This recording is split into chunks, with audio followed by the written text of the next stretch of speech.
Evet, iyi akşamlar. Herkes yayınımıza hoş geldiniz. Emel Fikir Kültür konferanslarında bu haftaki yayınımızda çok değerli bir büyüğümüzü anlatacağız. Emel Dergisi'nin 1930 yılındaki kurucularından, Kırım halk müziğinin Kırım'dan uzakta, Dobruca topraklarında, Anadolu topraklarında Kırım halk oyunlarının bir müziğinin tanıtılmasına da büyük hizmetleri bulunan, öncülük yapan bir büyüğümüz rahmetli Emin Bektöre'yi. Bundan önceki etkinliğimizde Kırım Halk Cumhuriyeti'nin 105. yılını yapmıştık. Ve o zaman o Halk Cumhuriyetimizin kurucu önderi Numan Çelebi Cihan Antlı şehidimiz Kırım Han Sarayı'nın müze olarak açılışında tarihi bir konuşma yapmıştı. O zaman Numan Çelebi Cihan demişti ki, ölüleri yaşatan dirilerdir ve onların eserleridir demişti. Biz de o neslin, o davanın takipçileri olarak Kırım davasına, vatanımıza, milletimize hizmet eden büyükleri unutmayacağız. Zaten onlar yaptıkları, yazdıkları, bıraktıkları eserlerle de tarihimizde, tarihimizin altın sayfalarında adları yer aldı, ebediyete kadar da yer alacaktır. Bütün bu hizmet eden insanlarımıza Allah'tan rahmet diliyorum. Bugün Emin Bektöre'yi yine bizim Kırım davamızın artık aksakallarından olan, Emin Bektöre'nin yetiştirdiği hayırlı bir evlat olan Doktor Yalkın Bektöre babasını anlatacak. Yalkın Bektöre sadece bir evlat değil, aynı zamanda Kırım davasının da ta gençlik yıllarından beri aktif bir mensubu.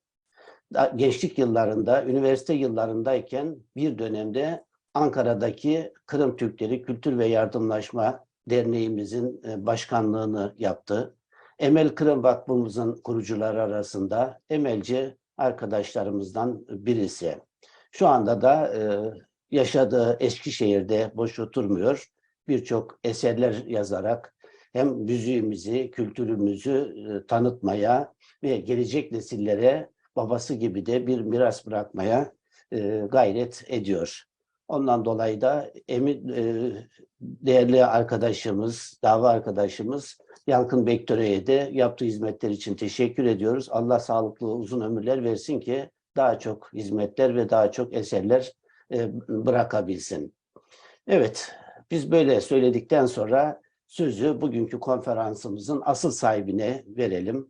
Buyurun Yalkın Bey, sizi dinliyoruz. Hayırlı akşamlar. Ben Kırım sevdalısı Emin Bektöre'nin Kırım sevdalısı oğluyum. Sizlere babam hakkında yaşamından bazı kesitler sunmaya çalışacağım. Bununla ilgili bazı kısa notlar aldım kronolojik sırayı bozmamak için. Babam Kırım'ın Bahçesaray ve Karasupazar vilayetleri arasında Kavdayır denilen bir şehirden 1850 yıllarda Romanya'nın Dobruca Pazarcık şehrine göç eden bir ailedendir. 8 kardeşi vardır. Babam en küçükleri. Babamın ailesinden gelen bir Kırım sevdalığı vardır. Gerçi doğduğu ülkede azınlık olmanın uyarıcı ve kamçılayıcı etkisinin yanı sıra Kırım'dan göç eden ailesi içinde de bitmek tükenmek bilmeyen bir Kırım hasreti ve özlemi vardı. Ben babaanneme sorduğum zaman Kırım nasıl bir yer diye bana ah balam ah yeri cennet suyu şerbet diye anlatmaya başlardı. İşte babam da bu duygularla yetişmiş. Vatan Kırım'a daha 10-15 yaşlarındayken büyük bir sevgiyle bağlanmıştır. Milli duyguları uyanan babam bir anısını şöyle anlatırdı bana. Annesine bir sabah heyecanla kalkıp "Nenem ben bu gece bir tuş kurdum. Hayır olsun bana. Kırımga ketkenmen salgır sunun kenarında ayaklarım suda kum batışın seyir etip oturamam. Ah balam ah sen Kırımga keteceksin ayakların su verecek. Lakin ahir ömründe der.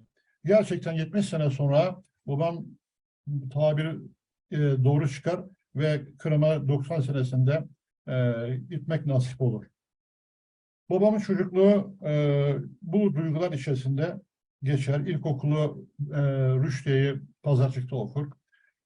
Liseye gelince seminer denilen Türkçe ve dine eğitim veren bir okul olmasına rağmen oraya gitmez.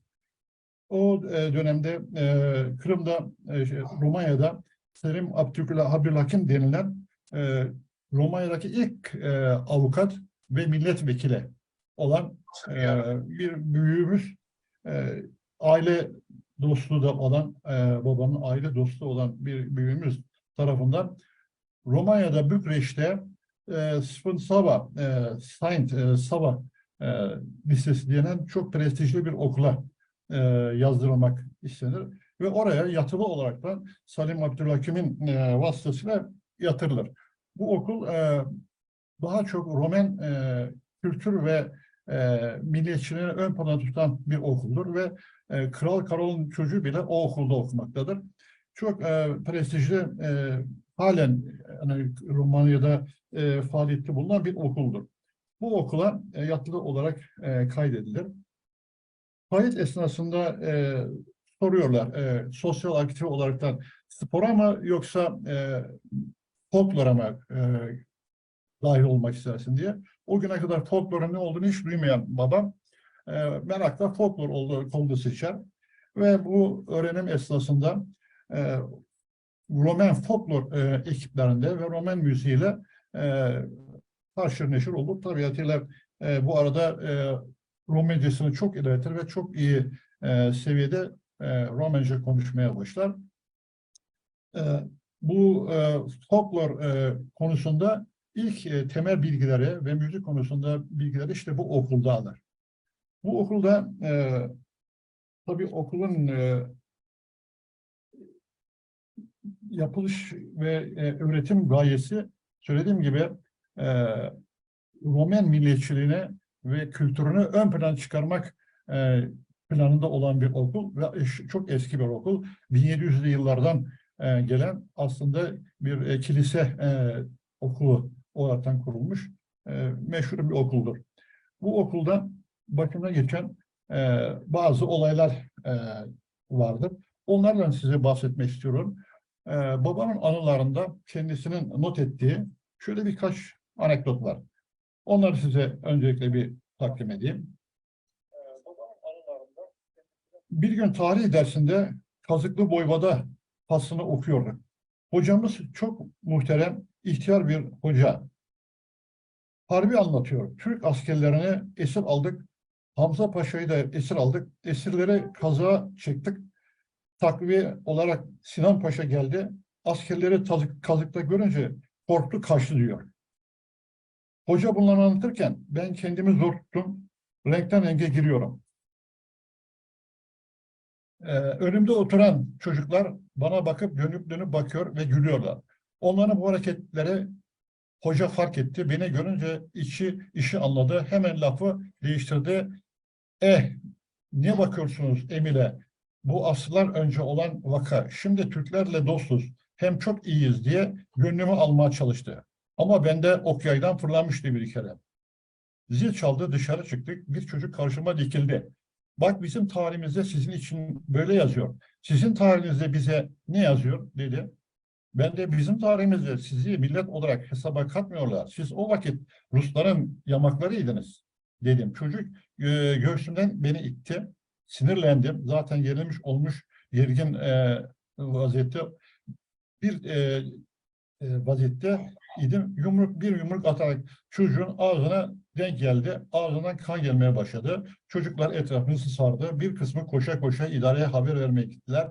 Biraz sonra idareden bir pedagog geldi. Bizi götürdü. Evvela öğretmen odasına, daha sonra müdür huzuruna çıktık. Müdür bana zaten aksi davranıyordu. Şimdi daha fazla davranmaya başladı. Disiplin kuruluna veriyorum, cezanı görürsün dedi. İş büyüdü. Salim Abdülhakim Bey'e mektup yazdım. Vaziyeti olduğu gibi anlattım. Salim enişte geldi. Yurdun müdürü ile görüşmüş. Sonra beni aradı. Müdür gülerek Vino Eroy, gel kahraman diyerek beni çağırdı. Ben gülerek karşılarında geçtim. Yurdun müdürü beni suçsuz buldu. Arkadaşı tahrik etmişler. Aksi takdirde böyle bir durum zuhur etmez dedi. Müdür bize Romence ve bu olay Salim Abdülhakim Bey'in de araya girmesiyle yatıştırıldı ve biz özür diledik müdürden. Olay kapandı. Ancak bu tip milli davalar, olaylar bitmek bilmiyordu. Yine bir gün müdür bize Romence ve edebiyata geliyordu. Bir gün edebiyattan bize bir şiir verdi ve bunu ezberleyip geleceksiniz dedi. Şiirde şöyle diyordu. Kul eti yerim, Tatar kanı içerim. Ben bu sözleri duyunca şiiri ezberlemekten vazgeçtim. Ertesi gün okula gittik. Ben edebiyat dersini heyecanla bekliyorum. Hoca geldi ve özellikle beni kaldırdı ve benden şiiri ezberleyip ezberlemediğimi sordu. Ben ezberlemedim dedim. Müdür çok sinirlendi ve beni yine azarladı ve disipline vereceğini söyledi. Biz yine Salim enişteye başvurduk. Eniştemize. Çünkü Salim enişte değişimin sebebi Salim Abdülhakim Romanya'nın ilk avukatlarından, Türk avukatlarından ve milletvekili, ilk Türk milletvekili. Kendisi bizim yakınımızda, kendisi Köstence'den olmasına rağmen Pazarcık'taki bizim komşumuz bir bayan evlendiği için kendisi enişte diye de hitap ederdik. Ona haber verdim. Ben de biraz daha dikkatli davranmaya başladım. Salim enişte müdüre gitti. Onunla özel konuşturmalar yaptılar herhalde. Ondan sonra müdür benimle uğraşmayı bıraktı. Ben de biraz daha makul hareket etmeye başladım. Salim enişte bana niçin böyle yapıyorsun diyor. Elimde değil diyorum. Gülüyor. Ama ben yine en çok seni seviyorum. Böyle olmalısın. İleride tam istediğim gibi bir kişi olacaksın diyordu. Bu meşhur okulda geçen anekdotlardan bir ikisi. Daha sonra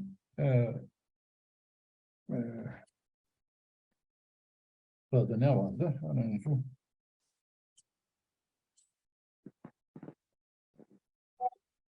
1929 senesinde Roman Türk Talebe Cemiyeti'nin bir organizasyon oluyor. Türkiye'den Sefaeddin Karanakçı isminde bir talebe Romanya'ya tahsil için geliyor ve bu Türk Talebe Cemiyeti'nin kurulmasına ön ayak oluyor.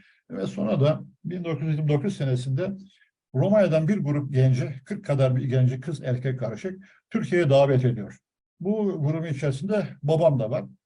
Ve bunlar Galatasaray Lisesi'nde ağırlanıyorlar. Orada her gece çeşitli yerlerde etkinlikler, resepsiyonlar uygulanıyor ve kendilerine Türkiye tanıtılmaya çalışılıyor. Bu anda bir gece Türk Ocağı'nda 2 tane Galatasaraylı talebe zeybek oyununu oynuyorlar. Babam okuduğu Roman Lisesi'nde folklor kolunda deneyimli ve müzikle ilgili olduğu için bunu çok kolay öğreniyor ve bundan çok gurur duyuyor. Çünkü Romanya'da o dönemde Kırım folkloru veyahut da Türk folkloru diye herhangi bir şey yok. O dönemde Türkiye'de bile folklorun adı geçmiyor. Ama popüler bir oyun olan zeybek o yıllarda Atatürk'ün de sevdiği bir oyun olaraktan Türkiye'de çok revaçta. Bu oyundan çok etkileniyor ve demek bizim kültürümüzde de böyle oyunlar, böyle etkileyici etkinlikler yapacak fırsatlar var. Oyunu ve bunun vesilesiyle kurduğu folklor grubuyla Romanya'da bir hayli faaliyette bulunuyor. Ancak Kırım hakkında fazla bilgisi olmadığı için folkloru hakkında, müziği hakkında onun sıkıntısını çekiyor. Romanya'da meşhur şairlerimizin Mehmet Niyazi'nin şiirlerinden de çok etkileniyor. Milli duygulara uyanan bir genç olarak bir arayış içindeyken 1926'larda Pazarcık'a avukat olaraktan gelen Müstecip Ülküsal, o zamanki adıyla Müstecip Hacı Fazıl ağabeyisiyle tanışıyor. Yürekle aynı milli duygu ve sorunlarla çarpan öğretmen, iş adamı, eğitimli gençlerden oluşan bir 10 kişilik grupla bir dergi çıkarmaya karar veriyorlar. Emel dergisi, Emel Mecmuası. Bu Emel Mecmuası'nın amacı siyasi ve kültürel manada halkı bilinçlenmek, Kırım'ın kurtuluş mücadelesine geniş kesimlerin katılmasını sağlamak amacıyla böyle bir girişimde bulunuyorlar. Derginin misyonu da Kırım İstiklal Davası'nın müdafaa ve resmi organ olaraktan lanse ediliyor. Bu dergi Kırım'da, Dobruca'da Kırım Türklerinin organize olmasında ve bilinçlenmesine çok etkili oluyor. Ve 1940 senesine kadar, 1930'da yayınlanmaya başlanan bu dergi 1940 senesine kadar Romanya'da çok etkili faaliyetlerde bulunuyor.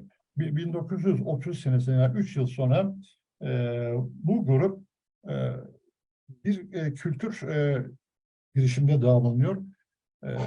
Bunlar Türk Hars, Dobruca Türk Hars Birliği adında kültürel manada daha yoğun faaliyet gösterebilecek bir teşkilat kurmaya karar veriyorlar. Ve bu Emel Mecmuası'nın kurulmasından 3 yıl sonra Dobruca Türk Hars Birliği adı altında bir teşkilat kuruluyor. Bu arada 1932 senesinde babam Romanya'da aldığı bu müzik eğitimi ile bir mandolin orkestrası kuruyor.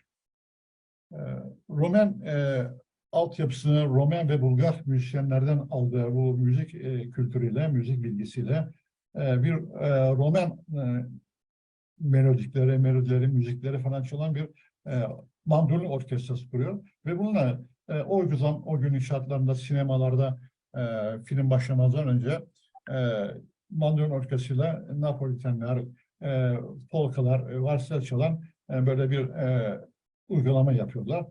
Müzik alanında çok iyi bir konuma geliyor. Ama işte esas Kırım mevzunda büyük bir eksiklik hissediyor. Bunun için ne yapması gerektiğini düşünürken büyük bir fırsat doğuyor. Daha doğrusu şansı yaver gidiyor ve 1930 senesinde İstanbul'dan bir grup Bolşeviklerin zulmünden kaçan İstanbul'a gelen bir grup Kırım Tatarı Romanya'ya Emel Dergisi'nin davetlisi olaraktan geliyorlar. Bu grubun içerisinde şu şahıslar var: Bekir Akçar, Şükrü Mangup, İbrahim ve İsmail Otar, Şükriye Atav. Bu Şükriye Atav İstanbul Şehir Tiyatroları sanatçısı. Daha sonra Türkiye'de bu uzun zaman sanatını icra ediyor. Onlar Romanya'da ilk kez Kırım oyunlarını sergiliyorlar. Ve babam çok merak ettiği Kırım oyunlarını ilk kez onlardan öğreniyor ve o da bir ekip kuruyor, erkek ve kızlardan. O da bu oyunları onlardan öğrenerek Romanya'da uygulamaya başlıyor. Müzik sorunu var. Müzik, babam zaten müzisyen olduğu için nota olursa müzik meselesi hallolacak. 1931 senesinde Kırım'da Şerifedinov, 1932'de de Refatov adındaki kompozitör Kırım otantik yırlarını derliyorlar, topluyorlar ve bunları birer kitap halinde çıkartıyorlar. Bu kitapları temin ediyor. Bu kitaplardan Kırım müziğini öğreniyor. Bu otantik yırlar zaten hala geçerlidir. Yani son çıkan Kırım yırları, yani günümüzün güncel Kırım yırlarını Kırım müziğin tam manasıyla aksettirilmeyebilir ama bu otantik Kırım yırları çok değerli. Bunu da Yahya Şerefedinov ve Refatov yapıyorlar. Bu kitapları Kırım'dan getirtiyor ve Kırım müziği meselesini de bu şekilde halletmiş oluyorlar. Bu faaliyetler devam ederken 1934 senesinde bir de tiyatro okulu kuruyor babam. Yine gençlerden oluşan bir tiyatro okulu. Babamın bu müzisyenlik aktivitesi yanında, folklor aktivitesinde tiyatro ile de bir ilgisi, altyapısı var. Ve Kırım'dan gelen bir takım dokümanlarla kendilerinin de araştırmaları içerisinde tiyatro konuda şu eserleri sahneye koyuyorlar. Şahingiray piyesi, Atilla piyesi, Akın piyesi, Bora, Çorabatır, Kokköz Bayar, Yaş Fidanlar ve Caşlık. Bu 1934'ten 1940'a kadar ki süre içerisinde sahneye konan eserler. Yani oldukça yoğun bir çalışma ve bunların Kırım halkının, Kırım'dan gelmiş halkın etkisi üzerindeki etkisi çok büyük oluyor ve onların milli duygularına uyanmasına, Kırım'a olan ilgilerin artmasında çok etkili bir icraat oluyor. Bu faaliyetler devam ederken bu sefer 1937 yılında bir başka fırsat doğuyor. Kırım Kurultayı'nın 20. yılını kutlama münasebetiyle Polonya'da bir etkinlik yapılması kararı alınıyor. Ve Polonya'nın Wilno, Slonim, Varşova, Haliç kasabalarında, şehirlerinde Kırım folkloru, müziği ve kültürle ilgili çeşitli programlar yapılıyor. Ve Kırım kökenli Polonya'da yaşayan insanlar üzerinde de çok büyük etkisi oluyor. Çok takdir ediliyor. Bu arada büyük etki bırakıyor. Filme çekiliyor. Radyolarda konserler veriliyor. Bu şekilde bir Polonya uygulaması, böyle bir Polonya etkinliği de yaşıyorlar. Ve 37-38 derken 40 yıla geliyor. 40 yılında harbin başlaması ve siyasi durum gerginliği münasebetiyle Türkiye'ye göçmeye karar veriyorlar. Ve Emek Mecmuası da bu vesileyle kapanıyor. 1940'ta Türkiye'ye geliyorlar. Şimdi Türkiye'ye geldikten sonra bir süre Türkiye'deki halkı tanımaya ve potansiyeli anlamaya çalışıyor. Ve o dönemde halk evleri var. Bu halk evlerinde ama folklor ve Kırım'la ilgili herhangi bir uygulama yok. Daha doğrusu folklor da pek girilen bir şey değil. Halk evinde, Eskişehir'de halk evinde kişilerle görüşerekten bu halk evinde bir folklor kulübü kurmanın gerektiğini anlatmaya çalışıyor. Ve onlar da zaten bu işe meraklı olduklarını, ancak böyle bir öğretici olmadığını söylerekten Eskişehir'de Kırım halk evinde Kırım folkloru üzerine ağırlıklı olmak üzere bir folklor kolunun kurulması görevini babama veriyorlar. Ve kendisi 1940 yılında Eskişehir'de Kırım halk oyunlarından icra eden ve Kırım türkülerini çalan bir orkestrada öyle burada Kırım'da, Türkiye'de kuruyor.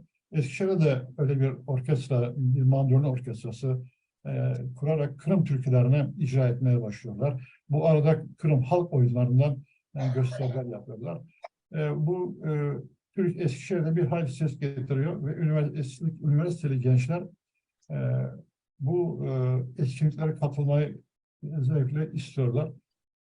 Ankara'dan düğüm alıyorlar ve o günlerin şartlarında işte bu Kırım Türkiye'deki halk Türklerini toplayan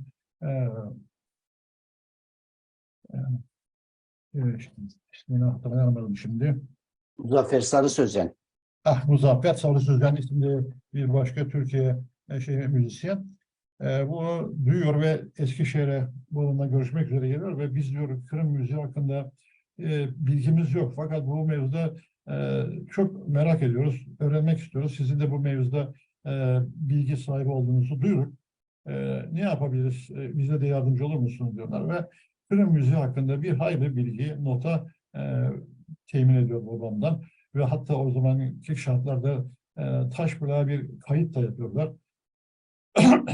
Ve bu Ankara Radyosu'nda yıllarca icra ediliyor Ankara Radyo Orkestrası tarafından Kırım türküleri söyleniyor. Fakat daha sonra çeşitli sebeplerden arkası kesiliyor.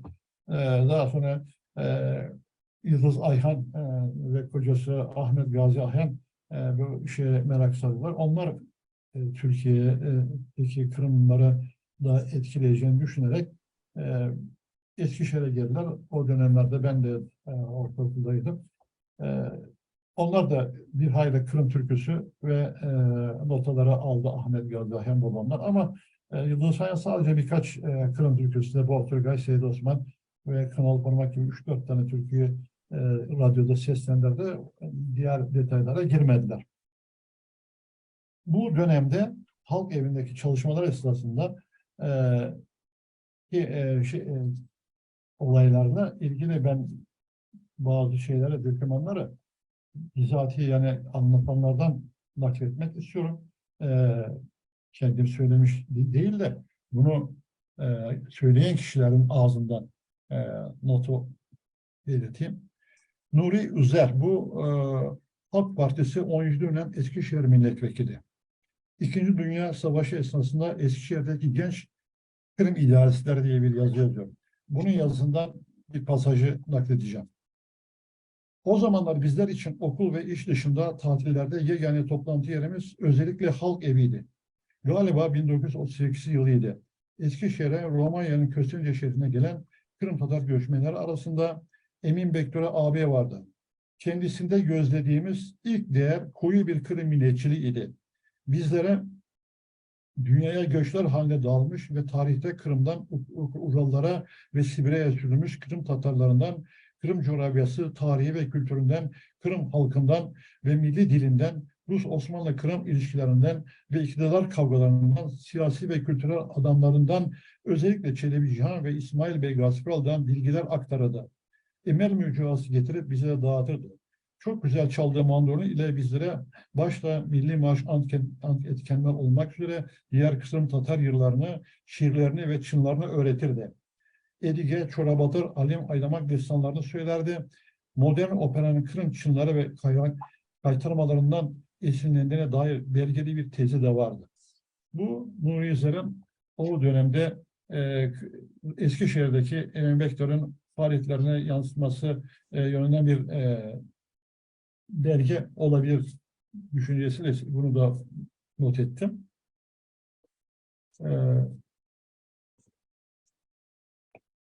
Bu konuda Müstecep Bey, Müstecep Ülkesal'ın da bir notunu ileteyim. Türk Kültürü Araştırma Enstitüsü'nde yayınlanan bir kitabından. Dobruca'daki milli sahne, folklor ve müzik alanlarında büyük faaliyet ve başarı göstermiş ve pek çok genci yetiştirmiş olan Emin Zekeriya Bektöre ve Mehmet Zekeriya Bektöre kardeşleri şükranla anmak, kadir birlik olacaktır. Yine bu iki kardeşin ve bilhassa Emin Zekeriya Bektöre'nin gayreti ve emniyetiyle Kırım türkülerinden ve milli müziğinden meydana gelmiş Türk operet denemeleri de sahneye konulmaya başlanmış idi. Fakat Emin Bey'in Türkiye'ye göçmesiyle ve bilhassa Dobruca'nın komünist idareye düşmesiyle bu güzel hareket ve çalışma durmuştur diye özetliyorum. Yine bizim liderlerimizden Cafer Sedamet Kırımer'in, Müstecep Ülkesal'ın bu şekilde ki sitaişli mesajlara benim için bir gurur vesilesi oluyor. Cafer Sedamet Kırımer büyüğümüz de anılarında şöyle not ediyor. 10 Mart 1957 Pazar. Eskişehir'den bizim Emin geldi. Bu arkadaş fevkalade taktik kabiliyetle iş bulma ve hiç bıkmadan yıllardır beri ümitsiz günlerde bile yolumuzda sebatla çalışma bakımından hakikaten eşsiz. Maalesef o da Eskişehir'de uzakta. Bana daha yakın olsaydı ve İstanbul gibi bizim için ehemmiyetli bir yerde bulunsaydı ne iyi olacaktı. Mamafi Eskişehir'de bulunmasından dolayı da Tanrı'ya şükredelim gibi böyle onur edici mesajları da etmek istedim. Valla halk evlerinin kapanışına kadar bu faaliyetlerine devam ediyor. Daha sonra halk evleri kapandıktan sonra halk eğitim merkezlerinden davet oluyor ve orada aynı uygulamaya halk evlerindeki yaptıkları faaliyetleri orada uygulamaya başlıyorlar. Yine orada bir Kırım halk oyunları ekibi kuruyor, bir orkestra kuruyor ve yıllarca da bu halk evlerinde yaptıkları faaliyetler bu sefer halk eğitim merkezini yapıyorlar. Türkiye dahilinde Samsun, Ordu, Balıkesir, Kütahya gibi birçok illerde gösteriler, programlar düzenliyorlar. Bu Kırım müziğini, Kırım folklorunu geniş kitlelere tanıtmaya çaba gösteriyorlar. Daha sonra Eskişehir Kırım Derneği açılınca buradaki faaliyetlerini de bırakıp bu sefer Kırım Derneği'nde çalışmaya ve oradaki gençleri eğitmeye başlıyor. Orada da gruplar kuruyor, orada da faaliyetler devam ediyor. Ve bu süreç içerisinde birçok genç kardeşimiz yetişiyor. Folklor oyunlarına hocalık yapacak, onları öğretecek okullarda, diğer alanlarda koşturacak pek çok eleman da yetiştiriyor ve onlar bu işi götürmeye başlıyorlar. Babam bu arada görevine veyahut da bu işleri daha ziyade aktif olarak gençlere bıraktığı için kendisi gözlemci ve jüri üyesi olarak birçok yarışmalarda görev alıyor. Tabii bu çalışmaların içerisinde geniş bir kitle tarafından duyumlar oldu. 1900 yılın tarihine bakayım.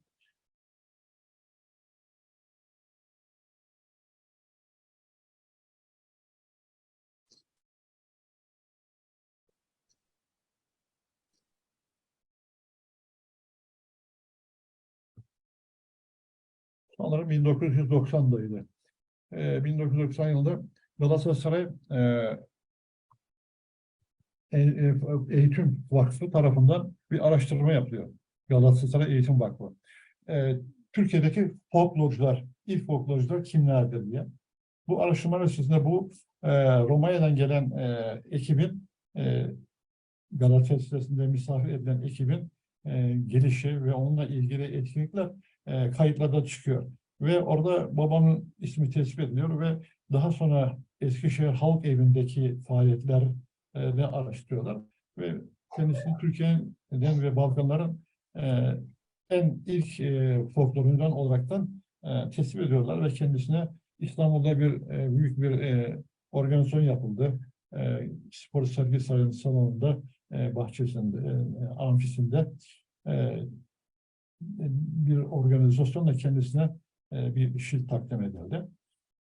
Bunun gibi Eskişehir Büyükşehir Belediye Başkanı'nın şehrimize yaptığı hizmetler, buradaki halkımıza yaptığı hizmetler diye onun bir şilti, onun bir takdirnamesi ve evvel bir takım yazıları oldu.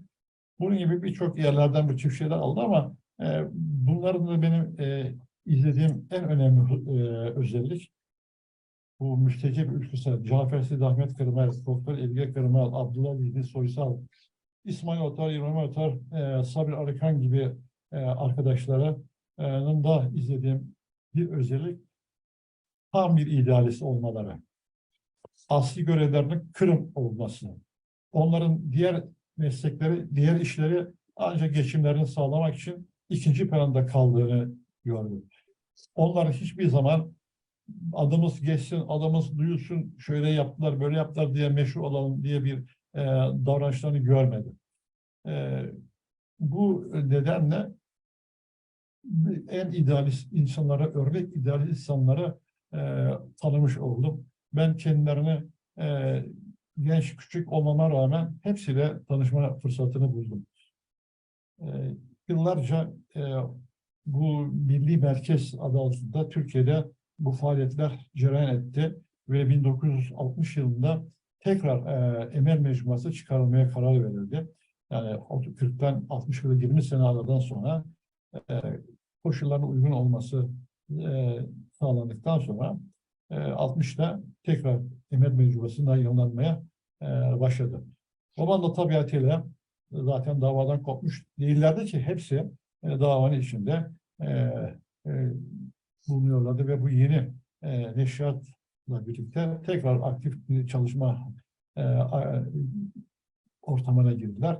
Ve babam 1995 senesinde vefatına kadar yıllarca bu Kırım davasının peşinde koştu ve en son vefatına kadar bile Kırım diye söylemekten, onunla uğraşmaktan vazgeçmedi.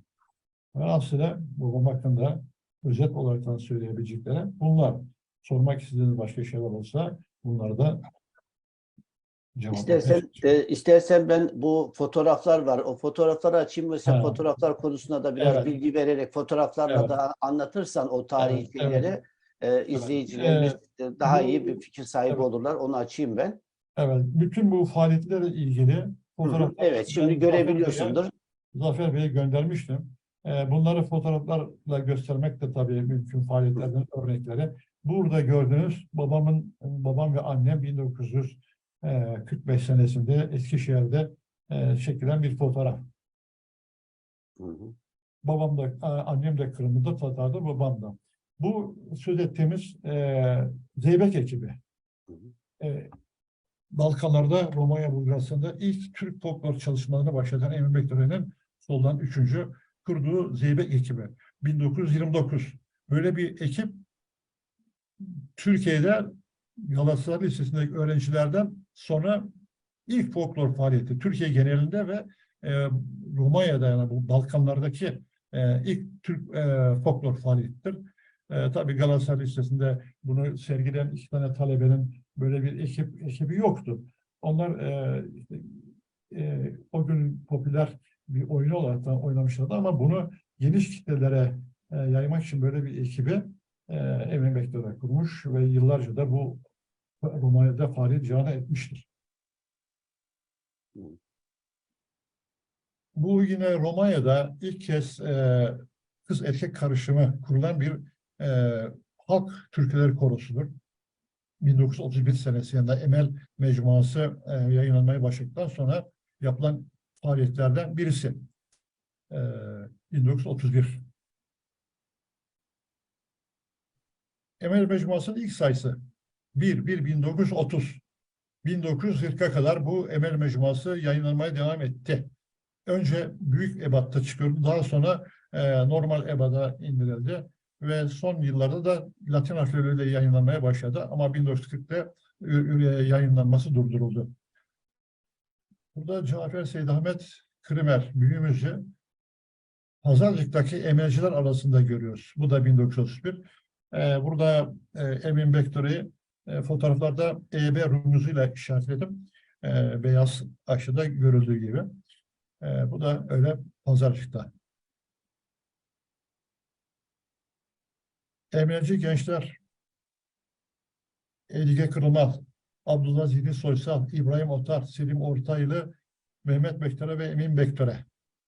Babam bu 10 kişilik grubun en genç, en e, e, yani yaş itibariyle ufak olanı. Bu da Cafer Zahmet Krimer'in Konstantin'de Romanya'ya da bir ziyareti 35'te. Bu söz ettiğim Romanya'da, Kırım'dan İstanbul'a gelip İstanbul'dan da Emre Dergisi'nin davetçisi olarak Romanya'ya pazarca gelen Kırımlı soydaşlarımızın folklor ekibinin den bir görüntü. O demin sözünü ettiğim kişiler bu fotoğrafta görülüyor.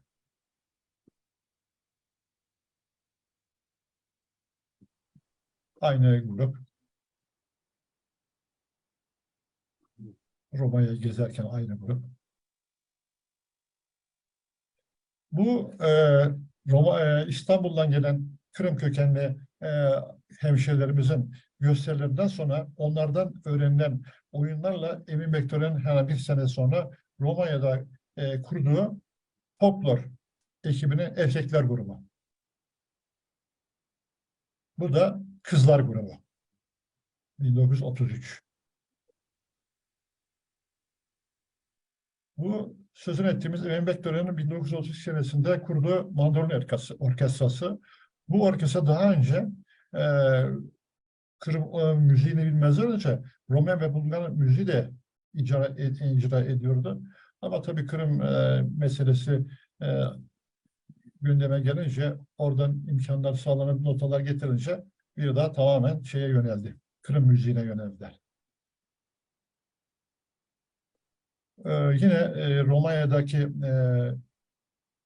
kültür cemiyetinin kurulmasından sonra o kültür cemiyetine bağlı olaraktan bir tiyatro kolunun kurulmasını sağlayan babam, Ulusal Dergi Kurumu Yaş Fidanlar 13-11-1935 Pazarcık'ta Necip Fazıl'ın Yaş Fidanlar piyesini sahneye koyuyor ve o gruptan toplu bir görüş Yaş Fidanlar piyesinde.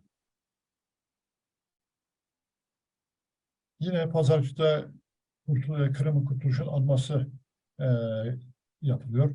Büyük bir organizasyon. 1934 senesi. Yine o şeyden bir görüntü grupta. 1934 senesinde Şahin Giray piyesini sahneye koyuyor. Bu Şahin Giray Saray Erkanı ile birlikte. Bu da aynı piyesten. Burada Şahin Giray piyesinde Çariçek Katerina kendi Erkanı ile birlikte. Şahin Giray piyesinden, bu da 1934, Ruslar Kırım'da Şahin Giray Han'ın sarayını işgal ederken çıkan çatışmada bir Tatar generalinin öldürülmesi üzerine Gülnar Sultan Mike'nin Rus generalini öldürme sahnesi. Yine Emin Bektar'ın sahneye koyduğu piyeslerden Atilla, 1936. Bu da yine Emin Bektar'ın sahneye koyduğu piyeseden Akın. Yani şu fotoğraflarında görüldüğü üzere hani profesyonel bir tiyatro ekibinin ancak yapabileceği, başaracağı bir grup çalışmasıyla, gençlerle ne kadar çok sahneye eser konmuş ve bunlarla ne kadar geniş kitlelere hitap edilmiş onu görüyoruz. Burada Akın piyesinde Emin Bektar'ı Günbey'in oğlu Demir rolünde. Tabii bu piyesleri sahneye koymakla kalmamış, kendisi de aynı piyesler içinde rol almış. Bu da Atilla piyesinde Voltaire rolünde 1936. Bu Romanya'da Bora piyesinin ve Kurban Bayram Gecesi'nin icra edileceğini gösteren bir afiş.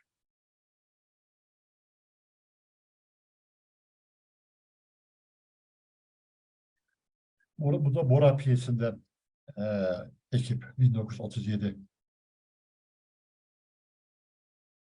Bu da Taş Parçası piyesinden yine Romanya 38.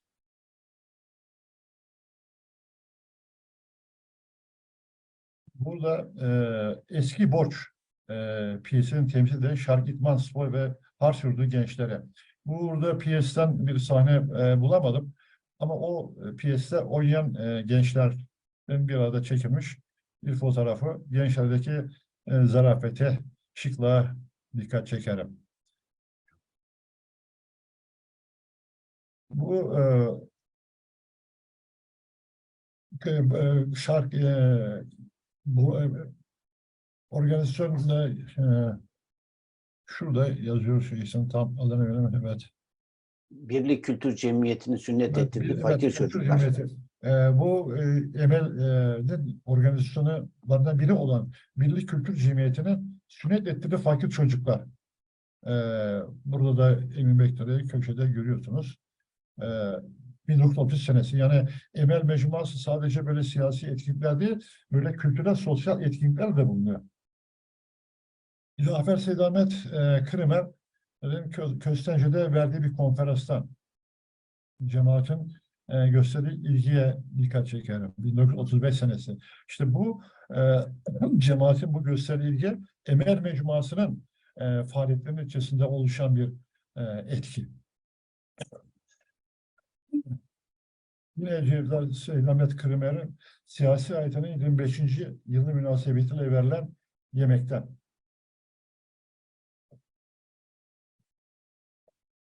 Bu Promete Teşkilatı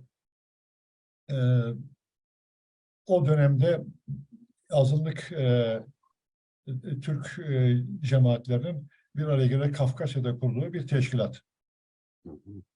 Promete Hareketi 26-39 yıl arasında Kırım, Azerbaycan, Kuzey Kafkasya, Gürcistan, Orta Asya halkların ve Sovyet karşı milletlerin oluşturduğu siyasi bir teşkilattır.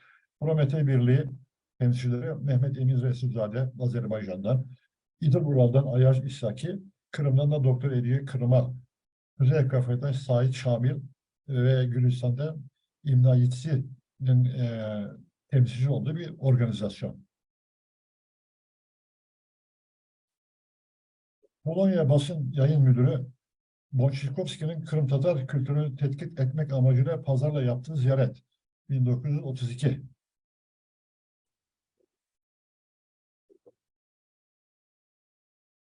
Bu Bonçikovski Pazarcık'ta Kırım Tatarlarının bu faaliyetlerini, Emek Mecmuası'nın faaliyetlerini inceledikten sonra Polonya'da bunlar hakkında çok olumlu, stajyer yayınlarda bulunuyor ve bu Varşova seyahati de onun üzerinde gelişiyor. Varşova'ya 1937 yaptıkları program çerçevesinde meşhur asker anıtına koymak için giderken.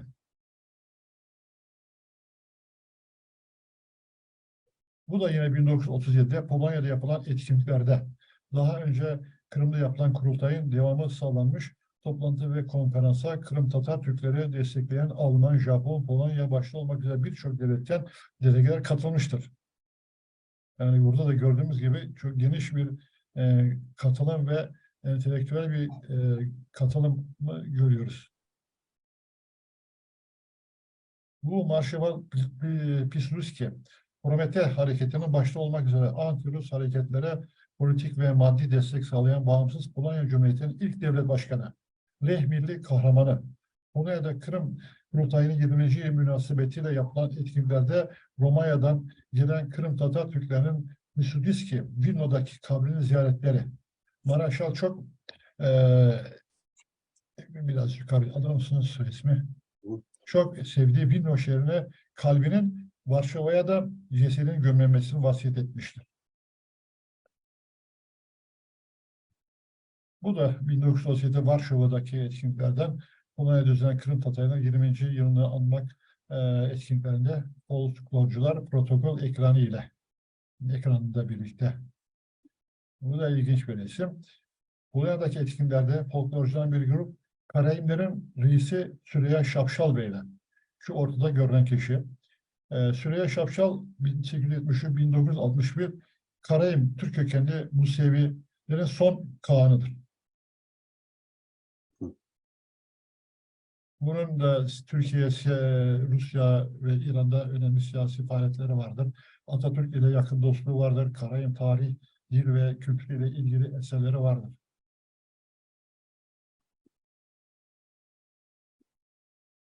Yine Polonya'da Binbaşı Davut Bey isminde meşhur bir zatla birlikte çekilen fotoğrafları.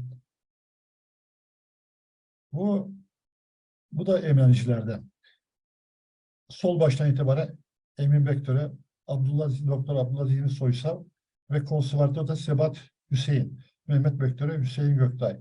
Bu Sebat Hüseyin Romanya'daki Kırım Tatarların içinde yetişen tek müzisyen, kompozitör, yani profesyonel müzisyen, daha doğrusu babam da müzisyen ama bu profesyonel bir müzisyen ve Anthem Marşı'nı bir versiyonunu yazan kişi. Polonya'daki etkinliklerde Anthem Marşı şimdi bizim icra ettiğimiz marş şeklinde değil. Bugün icra ettiğimiz marş o zaman da varmış ama ekipte bir görüş ayrılığı oluyor.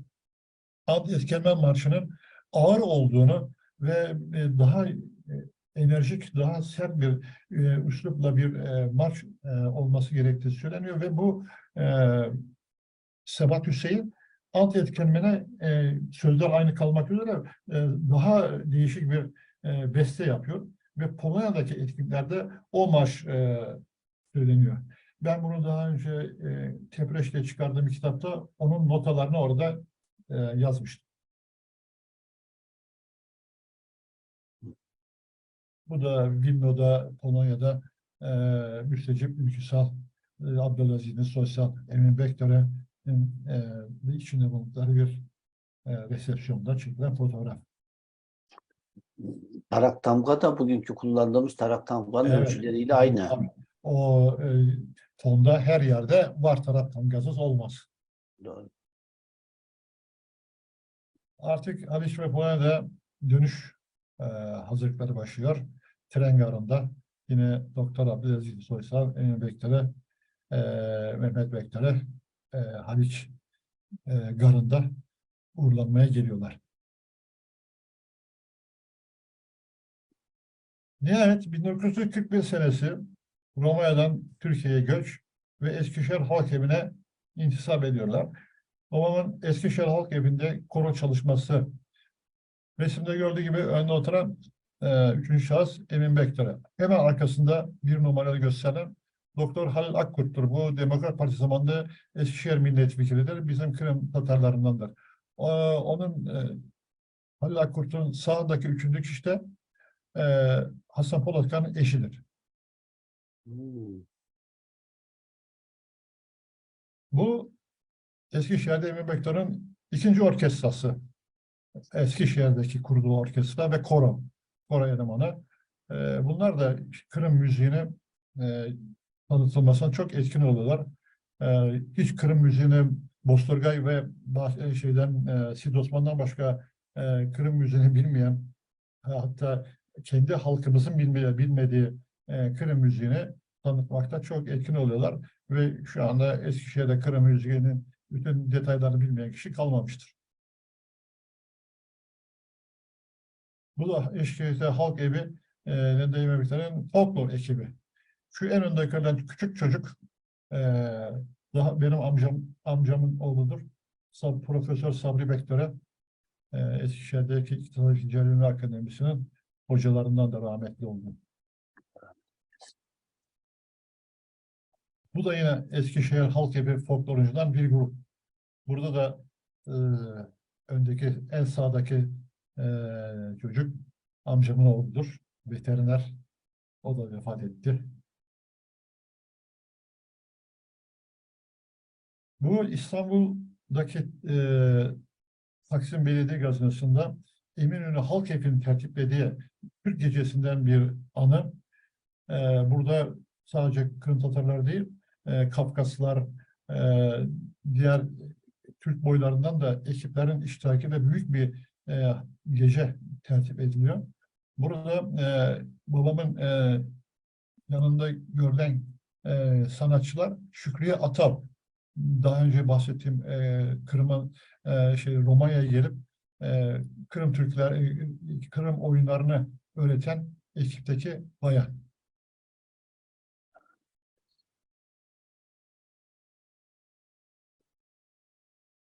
Bir numara sağdan ikinci Şükriye Atab, diğeri babam yanındaki Remziye Salim.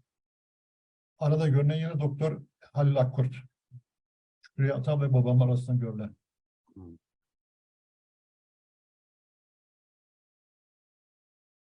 Eskişehirli Gençler Halk Evi'nde bahsetmişti ya, biz gençler Halk Evi'nde toplanır ve Emin Bektöre bizler işte Kırım'dan bahseder, Kırım'la ilgili icraatları anlatır diye. İşte o gruptaki arkadaşlardan bazıları, babamın solundaki Necmi Akçök veteriner, sağındaki de Mehmet Birlik, o da veteriner. Bunlar hep üniversiteli, o zamanki işte gençler. Halk evleri kapanıyor. Halk evleri kapandıktan sonra bu sefer Halk Eğitim Merkezi'nden davet geliyor. Ve Halk Eğitim Merkezi'nde duruyor işte. Bu ekip de Emin Bektöre'nin Halk Evi'nde, Halk Eğitim Merkezi'nde çalıştırdığı koro elemanları. Şu önde görülen Yılmaz ismindeki Kırım yıllarını söyleyen, daha sonra bir kaset yaptığımız arkadaşımız. Yılmaz Çınarbaş. Çınarbaşı, evet. Bu Eskişehir Halk Eğitim Merkezi'yle yapılan etkinliklerden Ordu, Samsun, Giresun, Kütahya, Balıkesir gibi şehirlerde yapılan gösterilerden bir tanesi Samsun'daki e, Halk Eğitim Merkezi grubu. Orada ve Samsun'da. Şu sağdan babamın yanında oturan Cevdet Savgar Kral adlı meşhur bir şairdir, Tatardır. Hmm. Yine Eskişehir Halk Eğitim Merkezi'nde koro elemanları Emin Bektaş Hoca ile bir çalışmada Kırım müziğinin Türkiye'deki ilk takdimcisi, tanıtımcısı, e, Balkanlarda ve milli şuurun uyanmasında, Kırım halk oyunları ve müziğinin tanıtılmasında, yaşatılmasında bir numaralı kişi. İşte burada da görüldüğü gibi Eskişehir Halk Eğitim Merkezi'nde bir çalışmada yine koro elemanlarını toplamışlar ve onlara Kırım yıllarını öğretiyor. Bu da yine Eskişehir Halk Eğitim Merkezi folklor ekibi. Üstteki koro ekibi bu folklor ekibi. Bu da yine Halk Eğitim Merkezi Eskişehir Halk Oyunları grubu.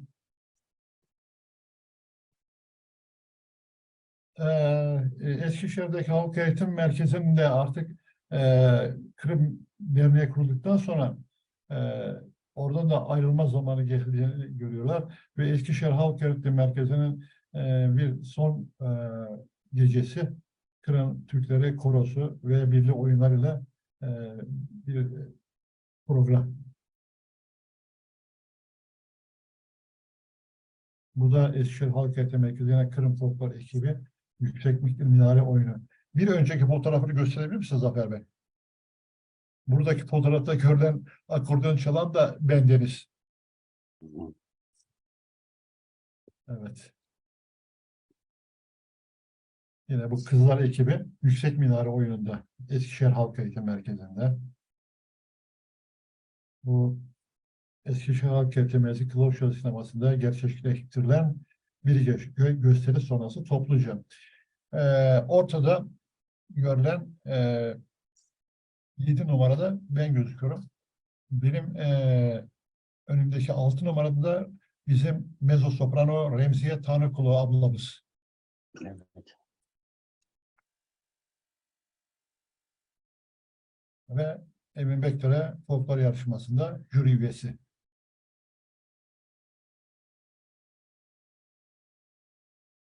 Bu Galatasaray Vakfı'nın verdiği bir ödül ve o Galatasaray Eğitim Vakfı Halk Ödülü, Hizmet Ödülü e, Türkiye'nin ilk folklorcuları olarak da.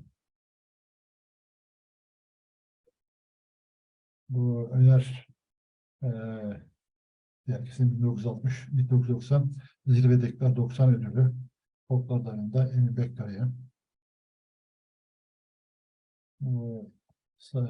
Halk oyunları duayeni olarak Eskişehir Büyük Belediye Başkanlığı tarafından takdim edilen bir teşekkür plaketi. Ve Eskişehirbaşı Belediyesi tarafından bir sosyal tesis açıldı.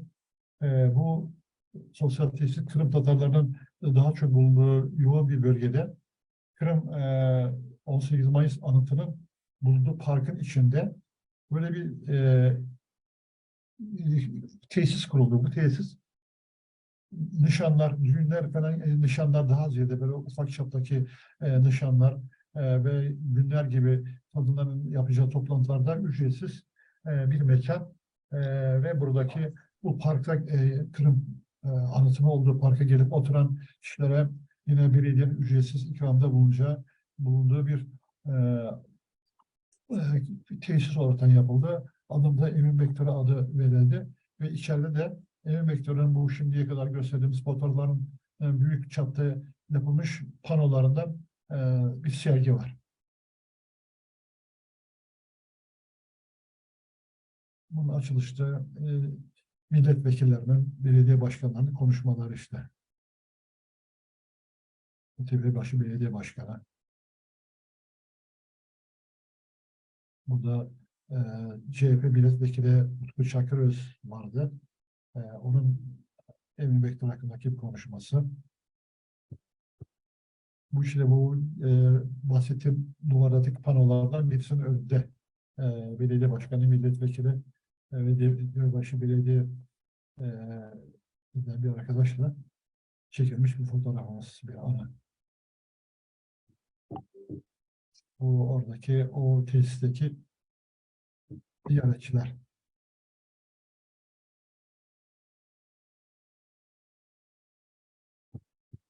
Velhasılı bu da böylece de kapanmış oluyor.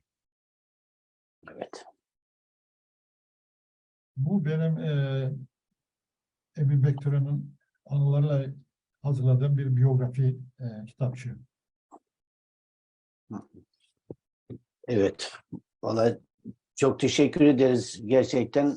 Yani Emin amcayı, Emin Bektöre'yi çok farklı bir şekilde de hem bizler hem de dinleyenlerimiz tanıdı. Hakikaten baktığımızda hep duygulandık. Dediğimiz gibi aynı zamanda da gurur duyduk. Yani Türkiye'nin ilk folklorcusu olması, yaptığı hizmetler ki kendisinde az önce sen de bu emelci büyüklerimiz hakkında söyledin. Emin amca da öyleydi. İliklerine kadar samimi olan bir insandı. Yani her an Kırım halk oyunlarını, bu davayı yaşayan ve bu heyecanını ilerleyen yaşlarında bile hiç kaybetmeyen, sanki 18 yaşında bir delikanlı gibi Kırım halk oyunlarını oynamaya çalışan, oynatmaya ve göstermeye çalışan çok kıymetli bir büyüğümüzdü. Allah rahmet eylesin. Arkadaşlarımızdan belki söz almak isteyenler vardır. Mesela Nurten Hanım, Emin amcadan da ders alıp onu tanıyan ve onun şeylerini Eskişehir'de okuyan bir arkadaşımız Emel Kırım Vakfı ikinci Başkan. Nurten Hanım, siz de bir şeyler söylemek ve sormak ister misiniz Yalkın Bey'e? Hayırlı akşamlar diliyorum. Sağ olun Zafer Bey, söz verdiğiniz için. Yalkın Bey, çok güzel bir sunum yaptınız. Sağ olun. Gerçekten ne mutlu size. Emin Bektöre gibi değerli bir büyüğümüzün oğlusunuz. Onun eğitimini almışsınız. Bugün çok faydalandık. Ben de Yunus Emre Öğretmen Okulu'ndayken o nasip oldu. Büyüğümüz Emin Bektöre bize geldi. İngilizce öğretmenimiz rahmetli İbrahim Oktay Bey tanışmış ve Emin amcamızı Yunus Emre Öğretmen Okulu'na getirdi. Ben 77 mezunuyum. Yani Emin amcamız o zaman 70 yaşlarındaydı sanırım. Bize bütün bildiğim Kırım yırlarını o zaman Emin amca öğretti. Bülbül oyunları öğretti. Ve en çok da bize bugünlere kadar gelmemizi, onun o heyecanı bize geçti o zaman lise yıllarında. Ve Kırım sevdası gerçekten bugüne kadar Emin amcadan öğrendiklerimiz sayesinde devam etti. Benim babaannem 1900'le başında ailesiyle beraber çiftelere geliyor Köstence'den. Sonra tabii ki malum 2. Dünya Savaşı'ndan sonra yıllarca haber alamıyor. Ben çocukluğumdan itibaren hep babaannemin hasretini, oradaki kardeşlerini, bütün o anlatılanlarla büyüdüm. Hep Romanya, komünizm karşıtlığı bu şekilde gelişen lise yıllarında Emin amca sayesinde Kırım sevdasına dönüştü. Onunla tanışmak, onun bilgilerinden yararlanmış olmak beni çok mutlu ediyor. Her zaman bundan dolayı şükrediyorum. Sizden de Allah razı olsun Yalkın Bey. Çok güzel anlattınız, bilgilendirdiniz. Bizi hepimizi çok duygulandırdınız. Bütün değerli büyüklerimiz, saygıdeğer büyüklerimiz, emelci büyüklerimizin hepsine, Emin amcamız, Müstecip ağamız, bütün büyüklerimizi rahmetle, saygıyla anıyoruz. Mekanları cennet olsun. Buradaki emelci arkadaşların hepsine de hayırlı akşamlar diliyorum. Katıldığınız için de çok sağ olun. Ruhuna da eğer uygun görürseniz hepimiz bir Fatiha okusak daha çok memnun olacağım. Teşekkür ederim. Amin. Şimdi bir de Emin amcanın faaliyetlerine başladı. Dobruca'ya gidelim. Dobruca'dan değerli genç emelci kardeşimiz Eden Kurtasan söz istiyor. Buyur Eden, Köstence'den bağlandı. Buyurun.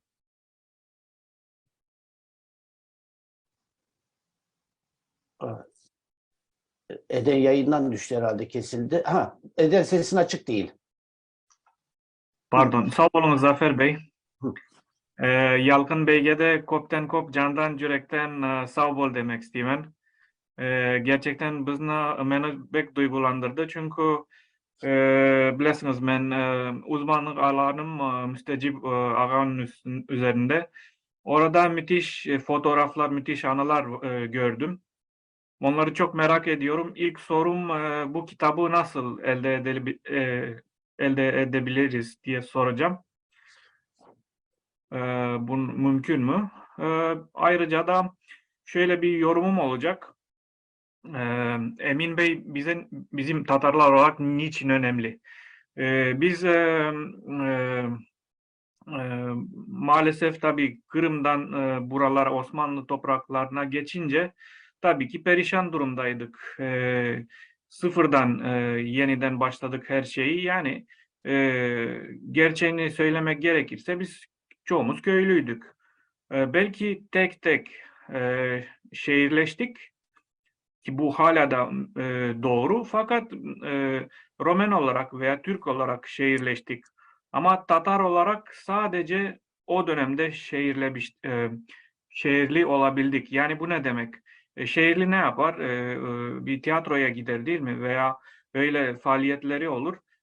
Sanırım o zaman bu yeniden yıllar sonra belki de Hanlık dönemi sonrasında ilk defa böyle farklı, çok bambaşka bir seviyeye geçebildik ki bunu emelciler sayesinde başarabildik. Yani Emin Bey gibi müthiş insanlar sayesinde. Bunu da tekrar öğrenmek, görmek insanı çok çok mutlu ediyor. Sağ olun. Evet. Evet, Yalkın Hocam. Bu kitabı Zafer Bey'e ben dijital kaydını gönderdim. Ondan aynen alabilirsiniz dijital kaydını. Yalnız kitap henüz de basmadık. Şu gördüğünüz kitap gözükebiliyor mu bilmiyorum. Evet. Evet, öyle gözüküyor. Şimdi Evet. gözüküyor. Bunun dijital kayıtlarını Zafer Bey'e gönderdim. Ama dışarı bizzat bastırmak kısmet olursa o zaman kitabı da size takdim ederim. Bu tiyatro meselesi gerçekten önemli. Kırım Tatar tiyatrosu ile ilgili benim bir çalışmam daha var. Onu da size yine göstereyim böyle. Şöyle gösterelim. Kırım'da Milli Tiyatro. Kırım'da Milli Tiyatro gözüküyor mu? Evet. Ve Arzu Kısya bir kitap. Çok kaldırma. Evet. Biraz indir aşağı. Evet. Aha. Kırım'da Milli Tiyatro ve Arzı Kız. Bu tiyatro meselesi Kırım'da da çok önemli. Dobruza'da da öyle. Fakat bu mevzuda yazılmış hiçbir kitap yok aşağı yukarı. Bir tek Kırım'da böyle bir kitap çıktı. Ama o da bir takım şeylerde noksanlar var. Ben Kırım'da yaptığım araştırmalarda, derlemelerde topladığım büyük nispetteki bir takım dokümanlarla bu kitabı çıkartmaya niyetlendim. Bunu da yazıp bitirdim. Şimdi bunun da bastırmasını düşünüyoruz. Bunun içinde de Kırım'da yapılan bütün temsilleri kimler yapmış, hangi temsiller sahneye konmuş, hangi yıllarda ne yapılmış bunları da izah ediyoruz. Kırım meselesiyle ilgili tiyatro mevzunda buna Dobruza'daki faaliyetlerde ilave ettim. Bu kitapta da Kırım kültürüyle, Kırım tiyatro kültürüyle ilgili bütün dokümanları bulmak mümkün.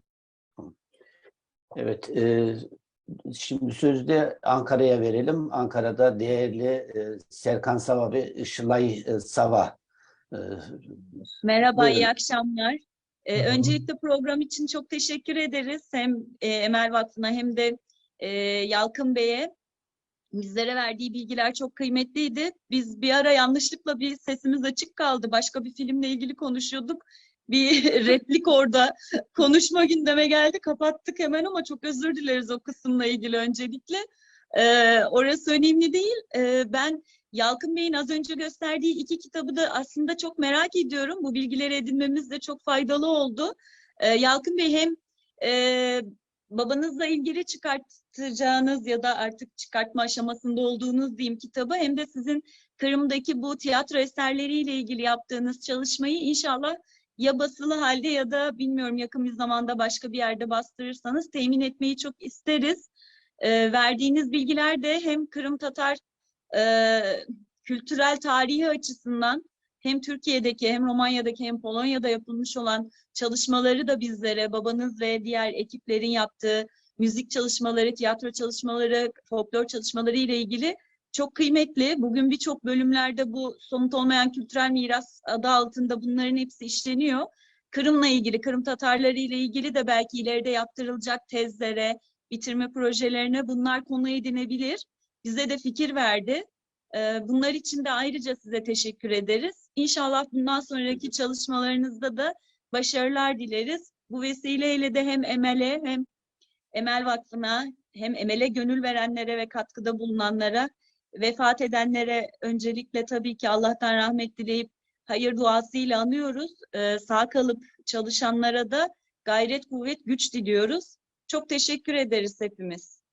Teşekkür ederiz. Bir de bir sorum olacaktı. Bu söz konusu bu tiyatroların, piyeslerin tam metin olarak hepsi bir düzenli olarak bir yerde var mıdır? Galiba birkaç tanesi eski Emeller'de yayınlanmıştı diye hatırlıyorum ama böyle Sanırım bunlar... adlı çalışma olarak. Şimdi, bu piyeslerin hepsinin yayında olaraktan yayınladığı yayınları yok. Sadece Yok. benim çıkardığım işte bu son çıkardığım gösterdiğim kitapta Arzu Kız piyesinin, çünkü en meşhur piyes Arzu Kız piyesi. Evet, doğru, doğru. Yüzlerce defa sahneye konmuş.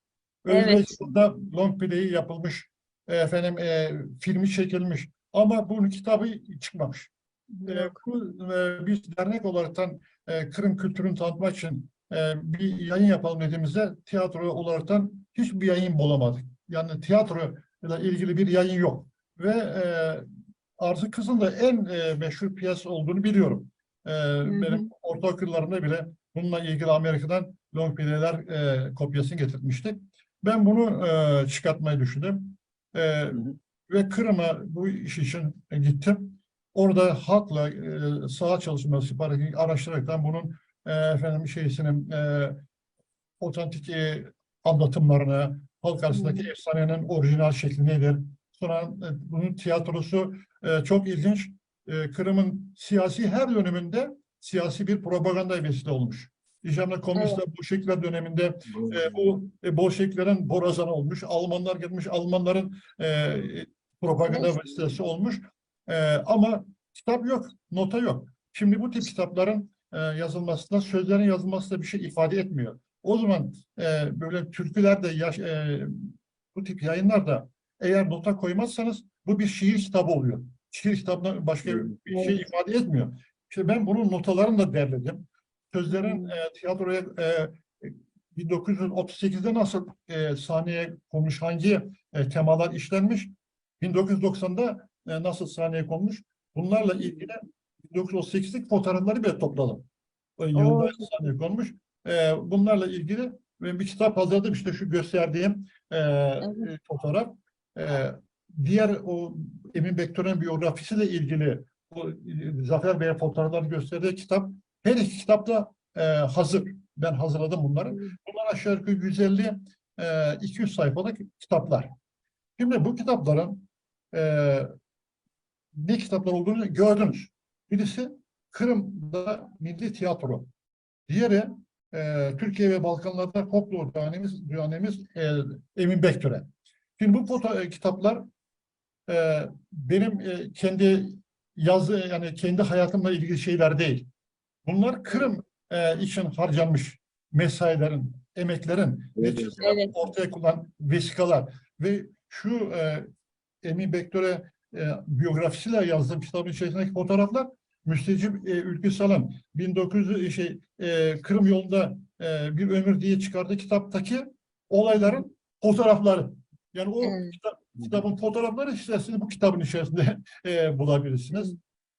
Dolayısıyla bu kitaplar yani benim kendi şahsi hayatımla ilgili bir şey değil. Ben kendi şahsi hayatımda da kitap çıkardım. Ben biraz müzisyen, mizah yazarı, karikatürist falan olduğum için bakın şu kitabı görebiliyor musunuz? Evet. Biraz görünüyor. Tam değil ama. Bir doktorun mizahi anıları sanırım. Evet. Evet. Bunu, mesela bunu kendim çıkardım. Bizim mesleki şeylerimiz de hitap ediyor, anılarımız falan. Ama bu kitaplar benimle ilgili olmadığı için benim bir prensibim var. Şimdi arzum o. Bu kitapların resmi bir kanalda çıkartılması lazım. Özellikle Kültür Bakanlığı eğer bunu çıkartırsa bizim Kırım Tatar kültürünü ve bizim etkinliklerimizi tescil etmiş olacak. Yani bunlara sahiplenmiş olacak. Ama ben bunu kendim çıkartırsam kendi kendime gelin güvey olacağım. Bir Evet, teşebbüsünüz oldu mu peki? Efendim? Kültür Bakanlığı'nın bunu çıkarması ile ilgili bir teşebbüsünüz oldu mu acaba? Bir aşağı yukarı 10 sene kadar önce olmuştu. Bir yanıt gelmedi. Şimdi bunun dediğim gibi öyle fazla hacimli bir şey değil. Ama içindeki muhteviyatı içeriği çok değerli yani. Ben bunu kendi adıma bastırabilirim. Nitekim böyle benim kendi adıma bastırıp kitaplarım var. Ama bunu böyle bastırmak istemiyorum. Yani bunun maliyeti benim için sorun değil. Ama bunun bir köşesinde filanca Kırım Derneği, filanca Kültür Bakanlığı, filanca bir resmi kuruluş amblem'i çıkarsa işte o bunun sahiplenmiş olacaktır. Şimdi ben bunu bu kadar Kırım Derneği, bu kadar teşkilatlarımız varken bunu kendi kendime basıp da çıkartmam çok ayıp. Her şeyden ayıp olur. Onun için bu kitaplar hazır ama henüz basılmadı. Peki bu tiyatro eserlerinin içinde siz kimlerin hangi tiyatro eserlerini yazdığını, o yazarlar Evet. hakkında bilgi verip tiyatro Evet, eseri evet. hakkında bilgileri mi veriyorsunuz? Bakın içindeki... Mesela işte Ömer İpçi'nin var, benim bildiğim başka Evet, birçok bakın yazarın eserleri var. içeriğini size okuyayım. Bu tiyatro kitabının, son yazıladığım kitabın. Ön söz ve sunuştan sonra Kırım Milli Tiyatrosu. 1923 ilk Kırım Tatar Tiyatrosu kuruldu. İlk tiyatro sanatçıları, fotoğrafları. 1928 Bolşevikler Kırım'da stüdyo açtı. 1936 tiyatroya Yahudi Rus yönetici atandı. Alman işgal dönemi. 1990 Kırım'a dönüş. 1938'de ilk sahneye konan Arzu Kız'dan fotoğraflar. Sahneye konulan milli piyesler ve yazarlar. Fotoğraflar isimlerin yanında. 1930-1940 yıllarında Dobraja'da Milli Tiyatro. Sahneye konan piyesler ve onun fotoğrafları. Arzu Kız efsanesinin otentik anlatımı. Arzu Kız anısına Kırım'da yapılan etkinlikler, eserler. Arzu Kız Çeşmesi, Deniz Kızı heykeli, Rusalka. Kırım Türk diyalekleri. Çünkü bunu Kırım Türkler diyaleklerin burada ne işi var derseniz arkada Arzu Kız müzikali dramanın sözleri. Arzu Kız müzikali dramanın notaları. Bunlar içeriğini gördünüz mü? O Şimdi burada, efsaneleri nereden Efsaneler kitabı var. Kırım Tatar Efsaneleri diye mavi kapaklı. Oradan mı aldınız Arzu Kız'ı? yok, o efsane kitaplarında da var ama ben bunu şeyden Yusuf Bolat'ın ailesinden temin Anladım. ettim sözlerini. Ama bu piyes orasından yazılmış şekli. Arzu Kız'ın esas orijinal şeyi var. Efsanesi var. işte onu diyorum. Tabii efsanesi var. Onu yok ben halktan topladım ve Arzu Kız'ın Derlediniz siz. Derlediniz. evet derledim. Ve Bir kitaptan da değil. evet, Arzu Kız efsanesinden bir de halk arasında değişik versiyonları var. Yani hepsi İşte onu dedim. Kırım Tatar Efsaneleri kitabı var. Onun içerisinde o Arzu Kız diye var orada da. O yüzden Evet, dedim. Acaba evet. bunu mu aldınız? Değişik versiyonları var yani halkın söylediği. Çünkü Evet. bu kaçırılma olayı 17. yüzyılda Kırım'la Kafkasya arasında böyle yelkenli ahşap gemilere giden bezirgan denilen kişiler var. Bunlar ticaret yapıyorlar ama ticaret yanı sıra Kafkasya'dan ve Kırım'dan kız da kaçırıyorlar. Ve bunları saraya satıyorlar. Hatta bu Kafkasya daha da meşhurdur. Kafkasya Çerkez kızlarını getirip sattıkları sarayda Çerkez kızları. Bu efsanede Kırım'a gelen Osmanlı'daki korsanlar Osmanlı'ya kaçırıp satıyorlar. Evet. Tabii işte o tabii.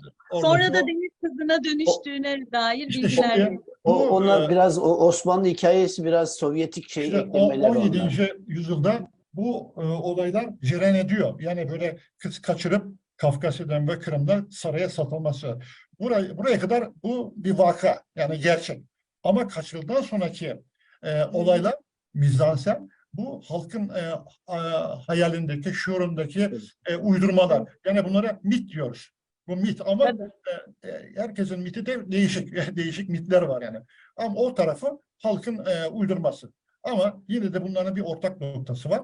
Biz sahneye konan ve uygulanan kısmını neşrediyorum. Ve bu Arzu Kız'la ilgili bu kadar yüzlerce sahneye konmuş filmleri çekilmiş, plaklar yapılmış ve hala da konmakta devam eden Arzu Kız bir yazarın kitabı yok, biliyor musunuz? Notası yok, kitapları yok. İşte ben şimdi bu kitaba onun notasını da koydum. Şeyler de koydum. O versiyonlu yazılı şeylerini, spektaküller de koydum. Notalara bunun yazan Yahya Şerfettinov ve İlyas Bakış. Onlar ben tanıştığım zaman daha onlar hayattaydı. Ve özel İlyas Bakış bu notaları bana kendisi el yazmasıyla yazıp imzalayıp verdi. Aynı şekilde o 1938 senesinde sahneye konan piyesin yazılarıyla, notlarıyla 1990'da konulan ikisi birbirinin bir değil. Çünkü dedik ya hep siyasi görüşe göre değişik versiyonlar çıkıyor diye. Neticede ben 2 tanesini koydum, yani hepsini koymaya gerek yok. Esas aldığımız 90'da konan versiyondur. Yani bu Kırım'da dahil olmak üzere Arzu Kız piyesinin notalarını ve sözden aracılık ulaşısını sadece bu kitapta var. Çok teşekkür ederiz. Çok Ellerinize teşekkür ederim. sağlık. Ellerinize sağlık. İnşallah temin edebiliriz. İnşallah basılır. Biz de güzel bir şekilde okuruz. Valla İnşallah. ben görevimi yaptım kanısındayım. İster Evet. basına, ister Sağ basmasına. olun. İnşallah. Çok sağ olun. Ellerinize sağlık. Çok Rica teşekkür ederim. ederiz. Her ikisi için ve diğerleri için Yani de. ben bunun hem akademik camiada hem de şeyde yani Özel genel olarak merakta. dernek Evet. faaliyetleri açısından, yani Kırım Tatar diaspora çalışmaları açısından çok faydalı olacağını düşünüyorum. Evet, Ben ellerinize kendimi bildim bileli, ben de bu Kırım davası içindeyim. Kendimi bildim bileli. Biraz Biliyoruz önce hocam. bahsettim ya, büyük anama sorduğun zaman Kırım nedir, neresidir, nasıldır diye büyük anam bana ah bana mah, yeri cennet suyu şerbet derdi. Yani yeri cennet suyu şerbet olan bir yerin ahalisi nasıl olabilir?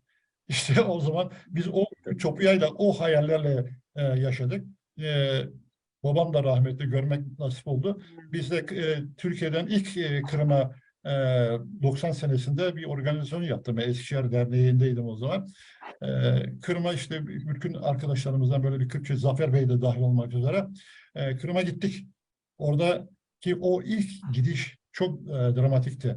Vapurla gittik. Yalta Limanı'na indiğimiz zaman herkes yere kapandı. Herkes toprağı öpüyor. Bizi karşılamaya gelen şeyler de var. Kırımlar da var. Herkes birine sarıldı. Herkes salya sümü, göz yaşı siyah gibi akıyor ve herkes kucaklaştı. Yani o sahne çok ilginçti. Kaç sene sonra işte Kırım'a biz bütün ömrü boyunca yani Kırım'a gitmeye hayal edip de orada işte bu sahnede bulunmak çok ilginç bir olaydı. Ama ondan sonra yıllarca 90 senesinde bir hayli gittim. O zaman ki bu olayları yaşayanlar, yani sürgün olayını yaşayan kişilerden bayağı kişi vardı. Ben onlarla da röportaj yaptım. Ama şu anda onların çoğu vefat etti. Ve aynı şekilde Kırım müziğiyle uğraşan ne kadar müzisyen varsa 90 senesinde hepsi de köy köy, kasaba kasaba dolaşıp notlarını aldım. Notalarını aldım ellerinden. Onlara röportaj yaptım. Onların arşivleri de bende. Onlar da öldüler. İlginç. Ama iyi ki 90'da bu işleri yapmışız. Yok da şimdi o kişiler yok. Yani onlar vefat ettiler. Çoğu bulmak mümkün değil. Böyle bir çalışmamız oldu. Ben yıllarca zaten bu müzik işin içerisindeyim. Daha önce de zaten üniversite yıllarımda Kırım müziğine büyük bir çalışmam oldu. İkinci Dünya Harbi'nde Almanlar da çekilip Almanya'ya gelip sonra Türkiye'ye gelen Kırım Tatarlar var. Bunlara mülteci diyoruz. Sonra bu mültecilerin bir kısmı Amerika'ya gitti. Bunların içerisinde Almanya'da böyle folklor grubu kurup, orkestrayı kurup yapan kişiler var. Çankaya grubu dediğimiz Almanya'daki birkaç yerde böyle etkinlikler bulmuşlar. Bu kişilerle tanıştım. Ve bunlardan Habib Seferoğlu isminde bir müzisyenle ben Ankara'da tıp fakültesinde talebeyken her gece aşağı yukarı bunların evindeydim. Sen nasıl tıp fakültesini bitirdin diye bana soruyorlar hatta.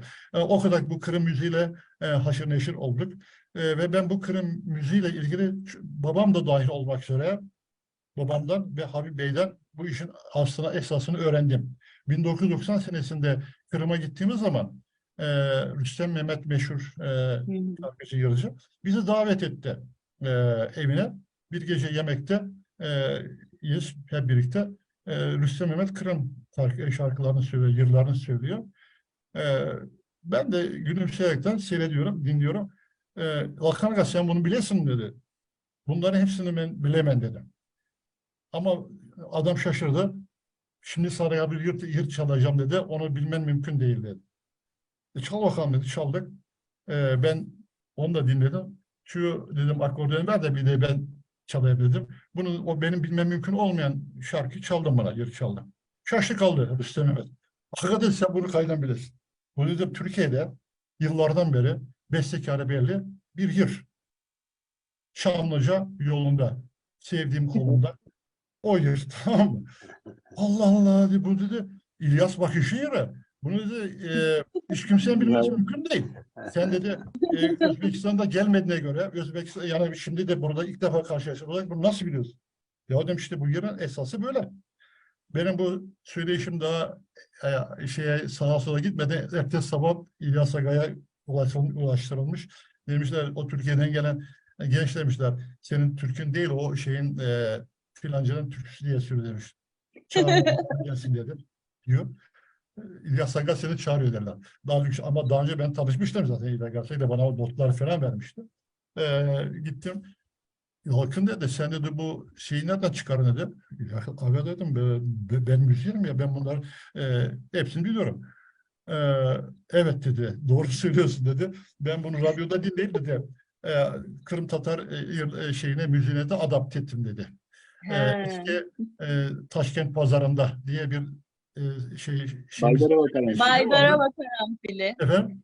Baydarova Karanfili. Eşref Şehzade'nin. Evet, eski Taşkent Pazarında diye Yani günün makalesinde Onunla yazmış. ilgili bir makale yazdım. Yeni de basılacak şimdi inşallah. Şimdi orada bunu yazdınız mı? Bunu çünkü ben kimseye anlatmadım pek. Yok, bu makaledeki semiotik ve gösterge bilimle ilgili yazdım. Kırım'ı anlatıyor ama onunla ilgili hiçbir kelime geçmiyor. Ona bir örnek olarak bu şiiri almıştım, seçmiştim. Ben dedi bunu dedi oradan esinlenerekten çok hoşuma gitti. Buraya adapte ettim dedi. Ama ben nereden bilirdim ki dedi işte yollar açılacak. Peresos, Sakagilas, Osmalassos, Türkiye'den Yalkın Bekleri gelecek. Böyle bir şey hiç aklıma gelmedi işte dedi. Söylemedim dedi, tamam mı? Kusura bakma dedi. Öyle bir anekdotumuz olmuştu İlyas Aga'yla da. Evet. O da notlarını verdi bana. Çok O da güzel. notlarını verdi. Benim de yıllarca topladığım notalar vardı. Fakat ben oradaki Kırım müzisyenleri, profesyonel müzisyenler, herkes müzisyen oldu. Çünkü o kadar çok böyle enstrüman çalan kişi var ki. Bunları gördükten sonra, o notaları topladıktan sonra ben kendi yayınlarımı, topladıklarımı yayınlamaktan vazgeçtim. Oradaki profesyonel müzisyenlerin notalarını yayınlamak daha akıllıca bir şey. Çünkü adam profesyonel bu işin şeysini yapıyor. O aynı taktiği yani aynı arzuyu onlar için de söz konusudur. Yani bu onların verdiği notaları ben değil, Kültür Bakanlığı'nın yayınlanması arzu etti. Yani Kırım Tatar kültürünün, müziğini Türkiye Kültür Bakanlığı yayınlanması ne kadar önemli bir iş, siyasi bir iş. Onları bana İlyas Bakış o notları verdi. Sonra ben İlyas Bakış'la biraz aramız açıldı. İlyas Bakış bu notaları bana verdi. Ben dedim bunu bak İlyas Aga, ben bunu Kültür Bakanlığı'na bastırmak istiyorum. Yani ben bunu basardım abi. Ben basmamın hiçbir şey etmez. Ha burada basılmış, ha ben basmışım, o basmış. Bunu Kültür Bakanlığı'na bastırırsak bu bir mana ifade eder. Yani siyasi yönden de bir değer olur dedim. O 90'lı yıllarda ben bunu Kültür Bakanlığı'na konuştum. Fakat bir türlü netice alamadım. Bir gün bana bir mektup geldi. Ha bu arada evet bir mektup geldi. İlyas Aga diyor ki benim diyor filanca yılda işte dedim kaçtı o. Benim diyor jübileyim yapılacak. Siz bu jübileye münasebetiyle ben o zaman Kırım Dergisi diye bir dergi çıkartıyorduk. Bir iki arkadaş. O dergide, jurnalınızda benden bahsedip bir yazı yazar mısın? Benim maktap dedi yani. Benim maktap. Beni överek. Tabii İlyas Aga dedim, ben size gayet güzel maktarım dedim o dergide. O dergide yazarım dedim. Ve bir yazı yazdım. İlyas Aga'yı biyografisiyle ilgili. Şimdi İlyas Aga'yı kompozitör dedik. Onunla ilgili bir müzik koymamız, nota koymamız lazım değil mi? Yani bu ne bestelemiş, şey yapmış? Onun Kızıl Asker Marşı, Komsomol Marşı gibi böyle komünizm döneminde yazdığı marşlar var. Türküler falan var. Onlardan birisi koyacak değil de oraya İlyas Aga'yı tanıtmak için. Ben de ne yaptım oraya? Anti-Kenmen Marşı'nı yazdım, koydum. Ama Anti-Kenmen Marşı İlyas Aga'nın değil, o anonimdir. Onu orkestrasyonunu yaptı. Yani çok seslendirdi. Ben de işte Anti-Kenmen Marşı'nı İlyas Aga'yı orkestra uygulamıştır falan diye de öyle onu da oraya bağladık yani şey gibi, onun malı gibi. Aradan birkaç zaman geçti. İlyas Aga bana mektup yazmış. Ne derse beğenirsin. Yalkın kardeşim, işte siz benim jurnalınızda benim benden bahsetmişsiniz. Benim notalarım koymuşsunuz. Sizin bana $1000 borcunuz var, hesabınız var. Şaştım kaldım. Ya dedim, niye parası mı, niye bin doları falan? Bir mektup döşendim ben de buna. İlyas Aga, ben bu şeyden bir şey anlamadım. Siz bana bu mektubu daha önce mektup yazmadınız mı? Benim maktap derginizde yazın diye. Ben de size maktap yazdım. Sizin eserlerinize bir örnek koymak istedim. Ben oraya Kızıl Asker Marşı'nı, Komsomol Marşı'nı mı koysaydım? Daha mı iyi sizi prezent etmiş olurdum?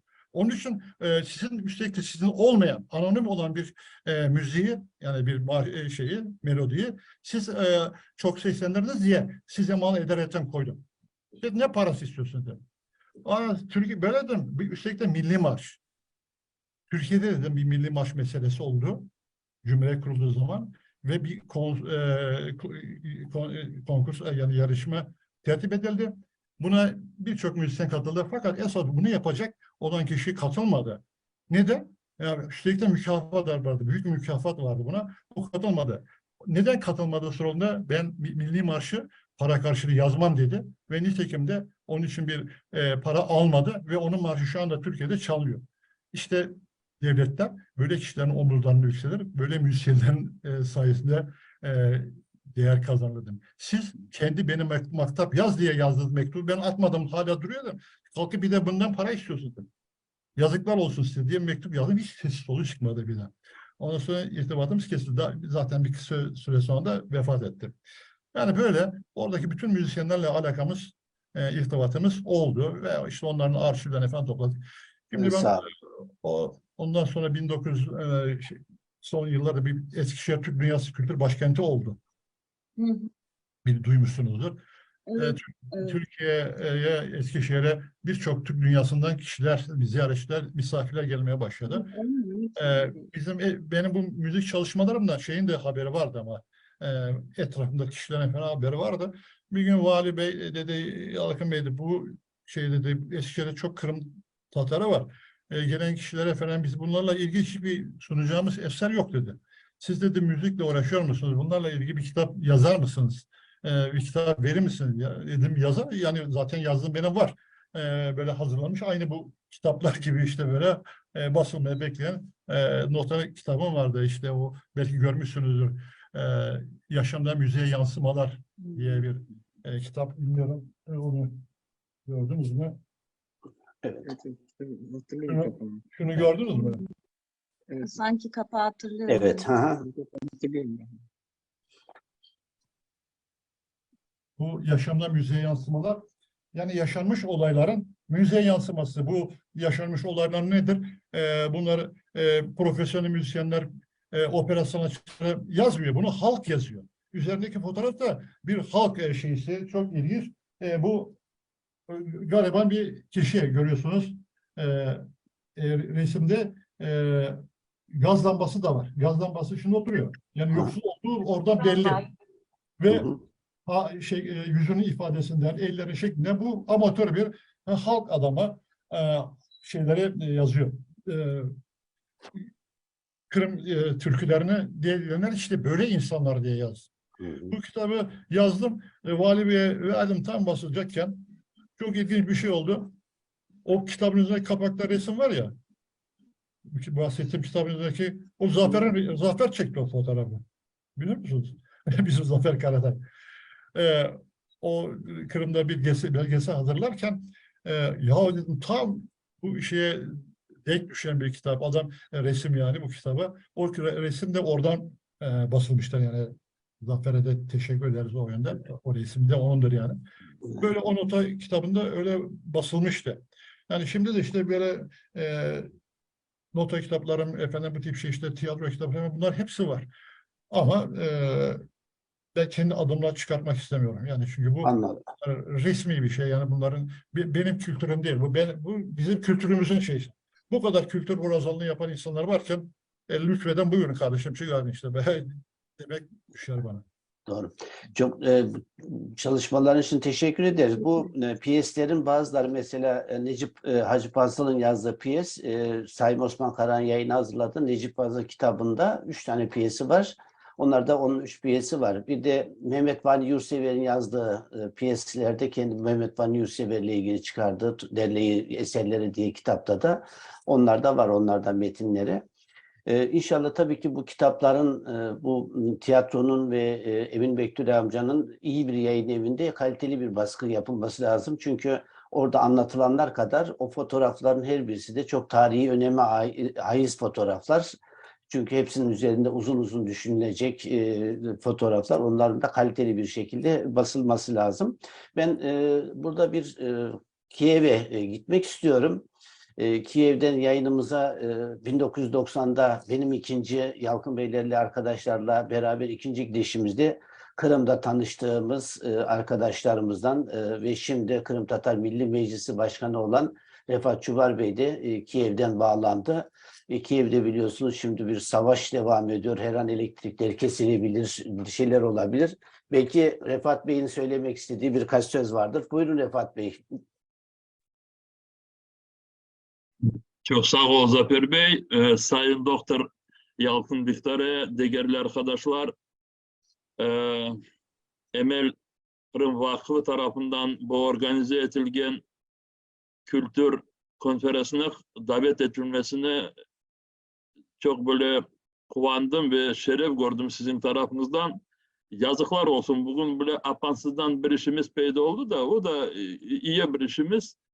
Türkiye'den Ukrayna'ya büyük böyle bir mobil mutfak getirildi de ve Kırım Tatar Milli Meclisi'ne teslim ettiler. Oradaki varlık fondumuza, müftülüğümüze ve bu mobil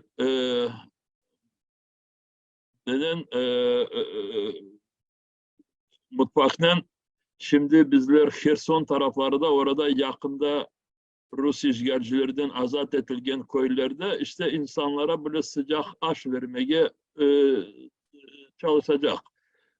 Bu sebepten ben biraz şaşırdım. Vakti şaşırdım. İstanbul, Kiev vaktini de ve o sebepten biraz işte sonra katıldım bu konferansa ama şükür ki sizleri gene de görmeye yetiştirdim. Çünkü böyle merasimlerge çok kuvanam. Ve aynı zamanda anlıyorum ki ne kadar bizler kendimize alan bunu geç kalıyoruz ve milletimizge bütün bu tarihimizde da yakın zamanlarda milletimizge o kadar hizmet etken kendi isterlerini koşkan insanlarımızı bildirmek, anlatmak ve ondan da ziyade onların mirasimini saklayıp milletimizge devamlı milletimiz tarafından bu merasimini kullanmak için, dayanmak için bu merasimge ne kadar biz geç kalıyoruz ama sizler taraftan çok şeyler yapıldı. Sayın Doktor Yalkın Bey, şimdi elbette ben bu konferansını YouTube kanalından başından inşallah bakarım ve çok siz söylediklerimizi yeniden anlarım. Benim için de bu yönelişler biraz yeni. Ben söylemeyi istemiyorum ki her bir şeyden bilgim yok. Yazıklar olsun yoktur. Her bir şeyden bilgim var yok. Çok şeylerine yeniden biz de öğreniyoruz. Bizim nesil de öyle. Şimdi çok vaktimizi almayayım. Daha bir kere de teşekkürler söylemeyi isteyeyim de her vakit böyle kültür konferansları olduğu vakit ben onun böyle bir devamında ne olur deyip onu düşünüyorum ve Zafer Bey'den bunları biz konuşuyoruz. İnşallah çok şeyler de yapıla ya da bazı konferansların YouTube şeklinde bir ayrı bir programa olabilir. Şimdi buradaki bu konuşmaların sonunda katıldığım sebebinden çok şeyleri de anlamadım ama eğer Sayın Emin Bektören'in mirasimini ya da basılgan söyleri ya da basılmamış söyleri olsa ama basılgan kitap şekilde olsa da ama onları Zafer Bey şimdi biraz yeni bir durum. Ukrayna'da da çok şeyler değişiyor. Kırım Tatarların tarihine, kültürüne yeni bir bakış var. Sıcak bir bakış var. Ve şimdi belki bu mirasimini yayınlamak için, dağıtmak için belki bir siz orada bir planlar tıkleseniz de nasıl piyesler, nasıl kitaplar basılmış de olabilir ama bir yeni bakıştan belki yeni yazılar orada yazılabilir.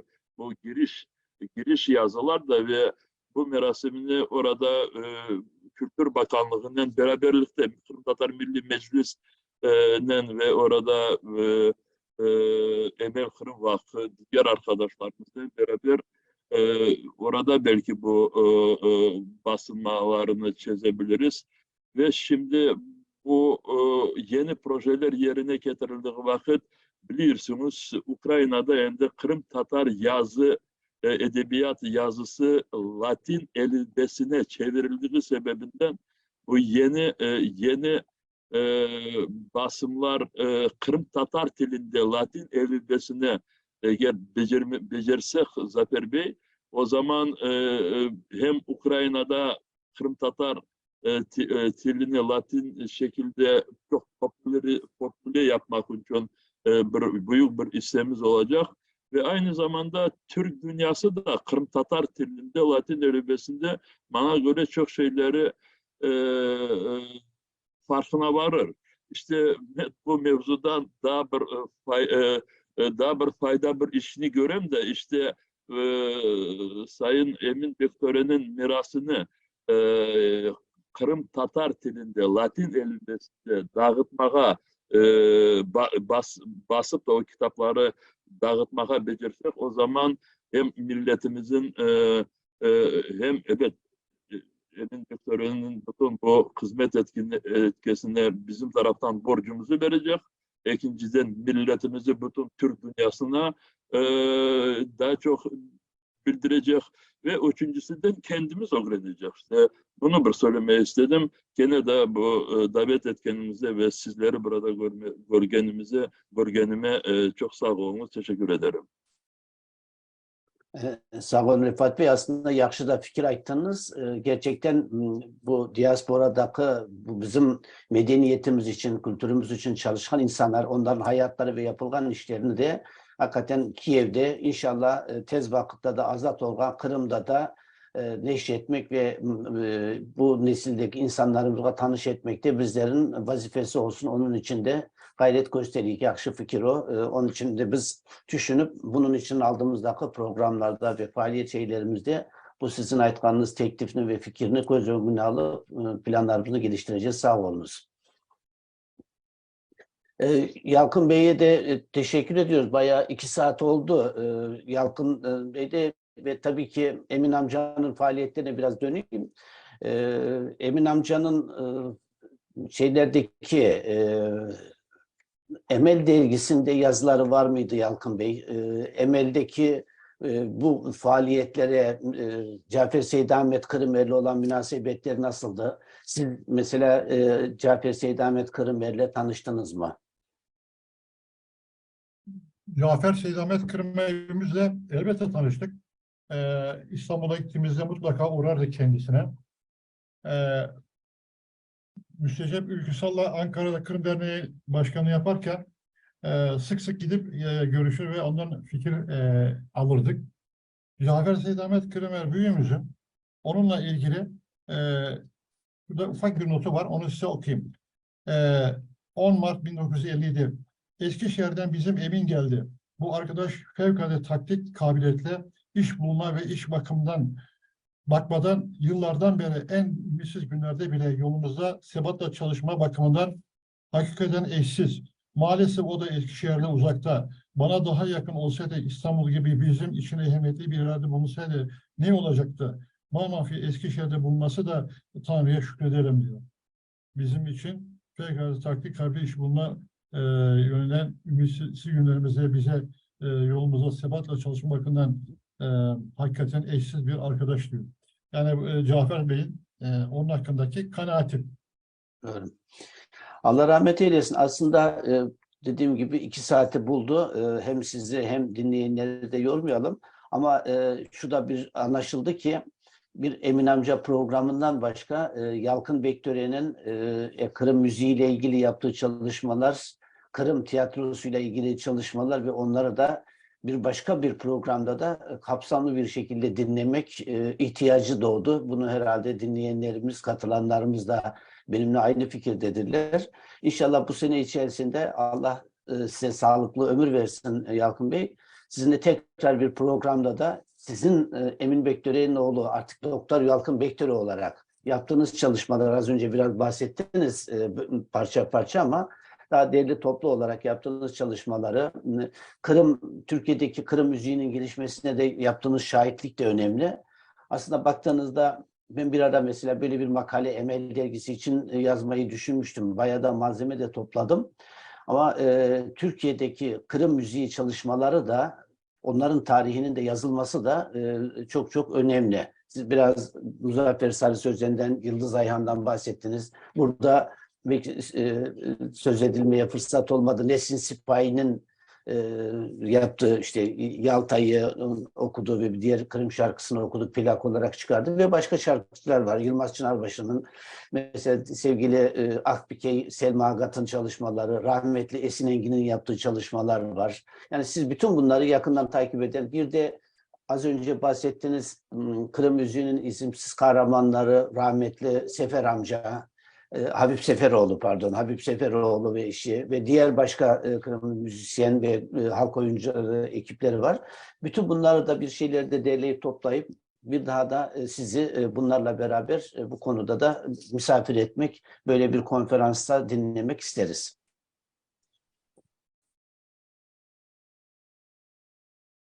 İnşallah. Bir son olarak söylemek istediğiniz varsa, eklemek istediğiniz, bununla yayınımızı kapatalım burada. Kırım Türklerle ilgili onların halk oyunlarının müziği tanıtılmasında, yaşatılmasında bu tarz çalışmaların yapılması en az siyasi faaliyetler kadar önemli.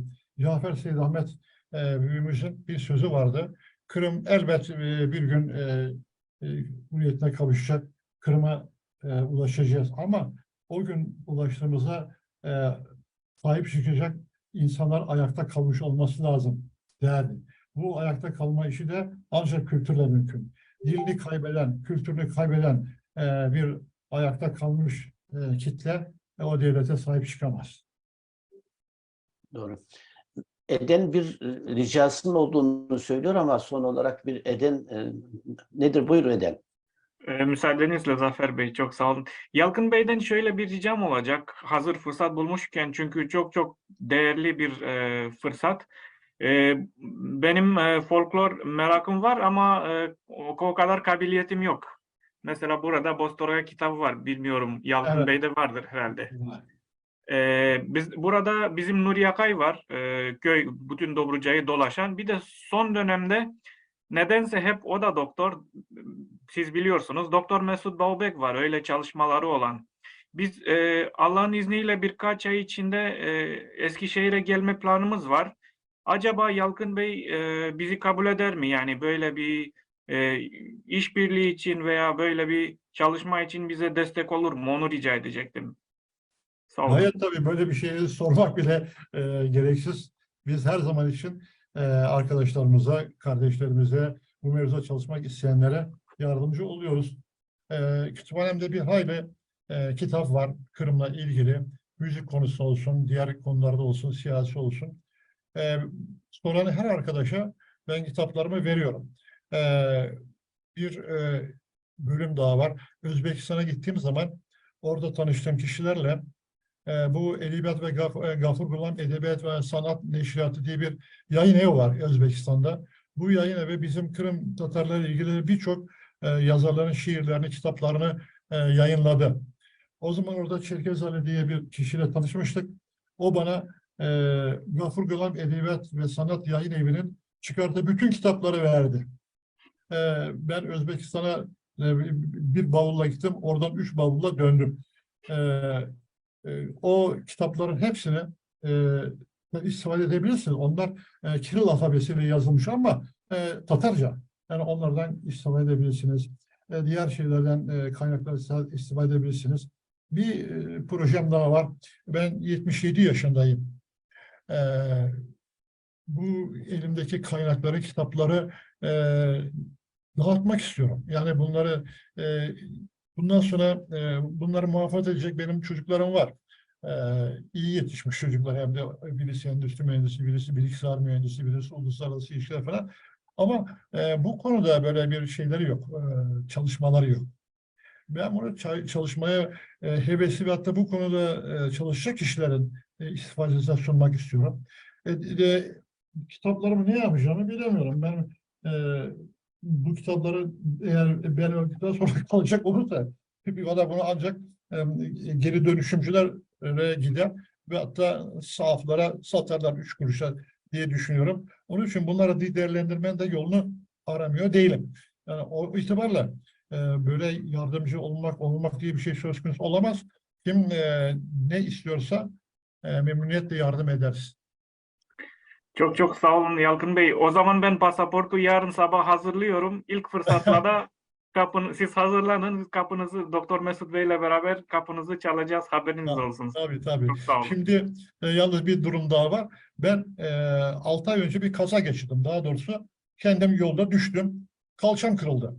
Bir operasyon geçirdim. Şimdi kalçam ameliyatlıyım. Bastonla yürüyorum.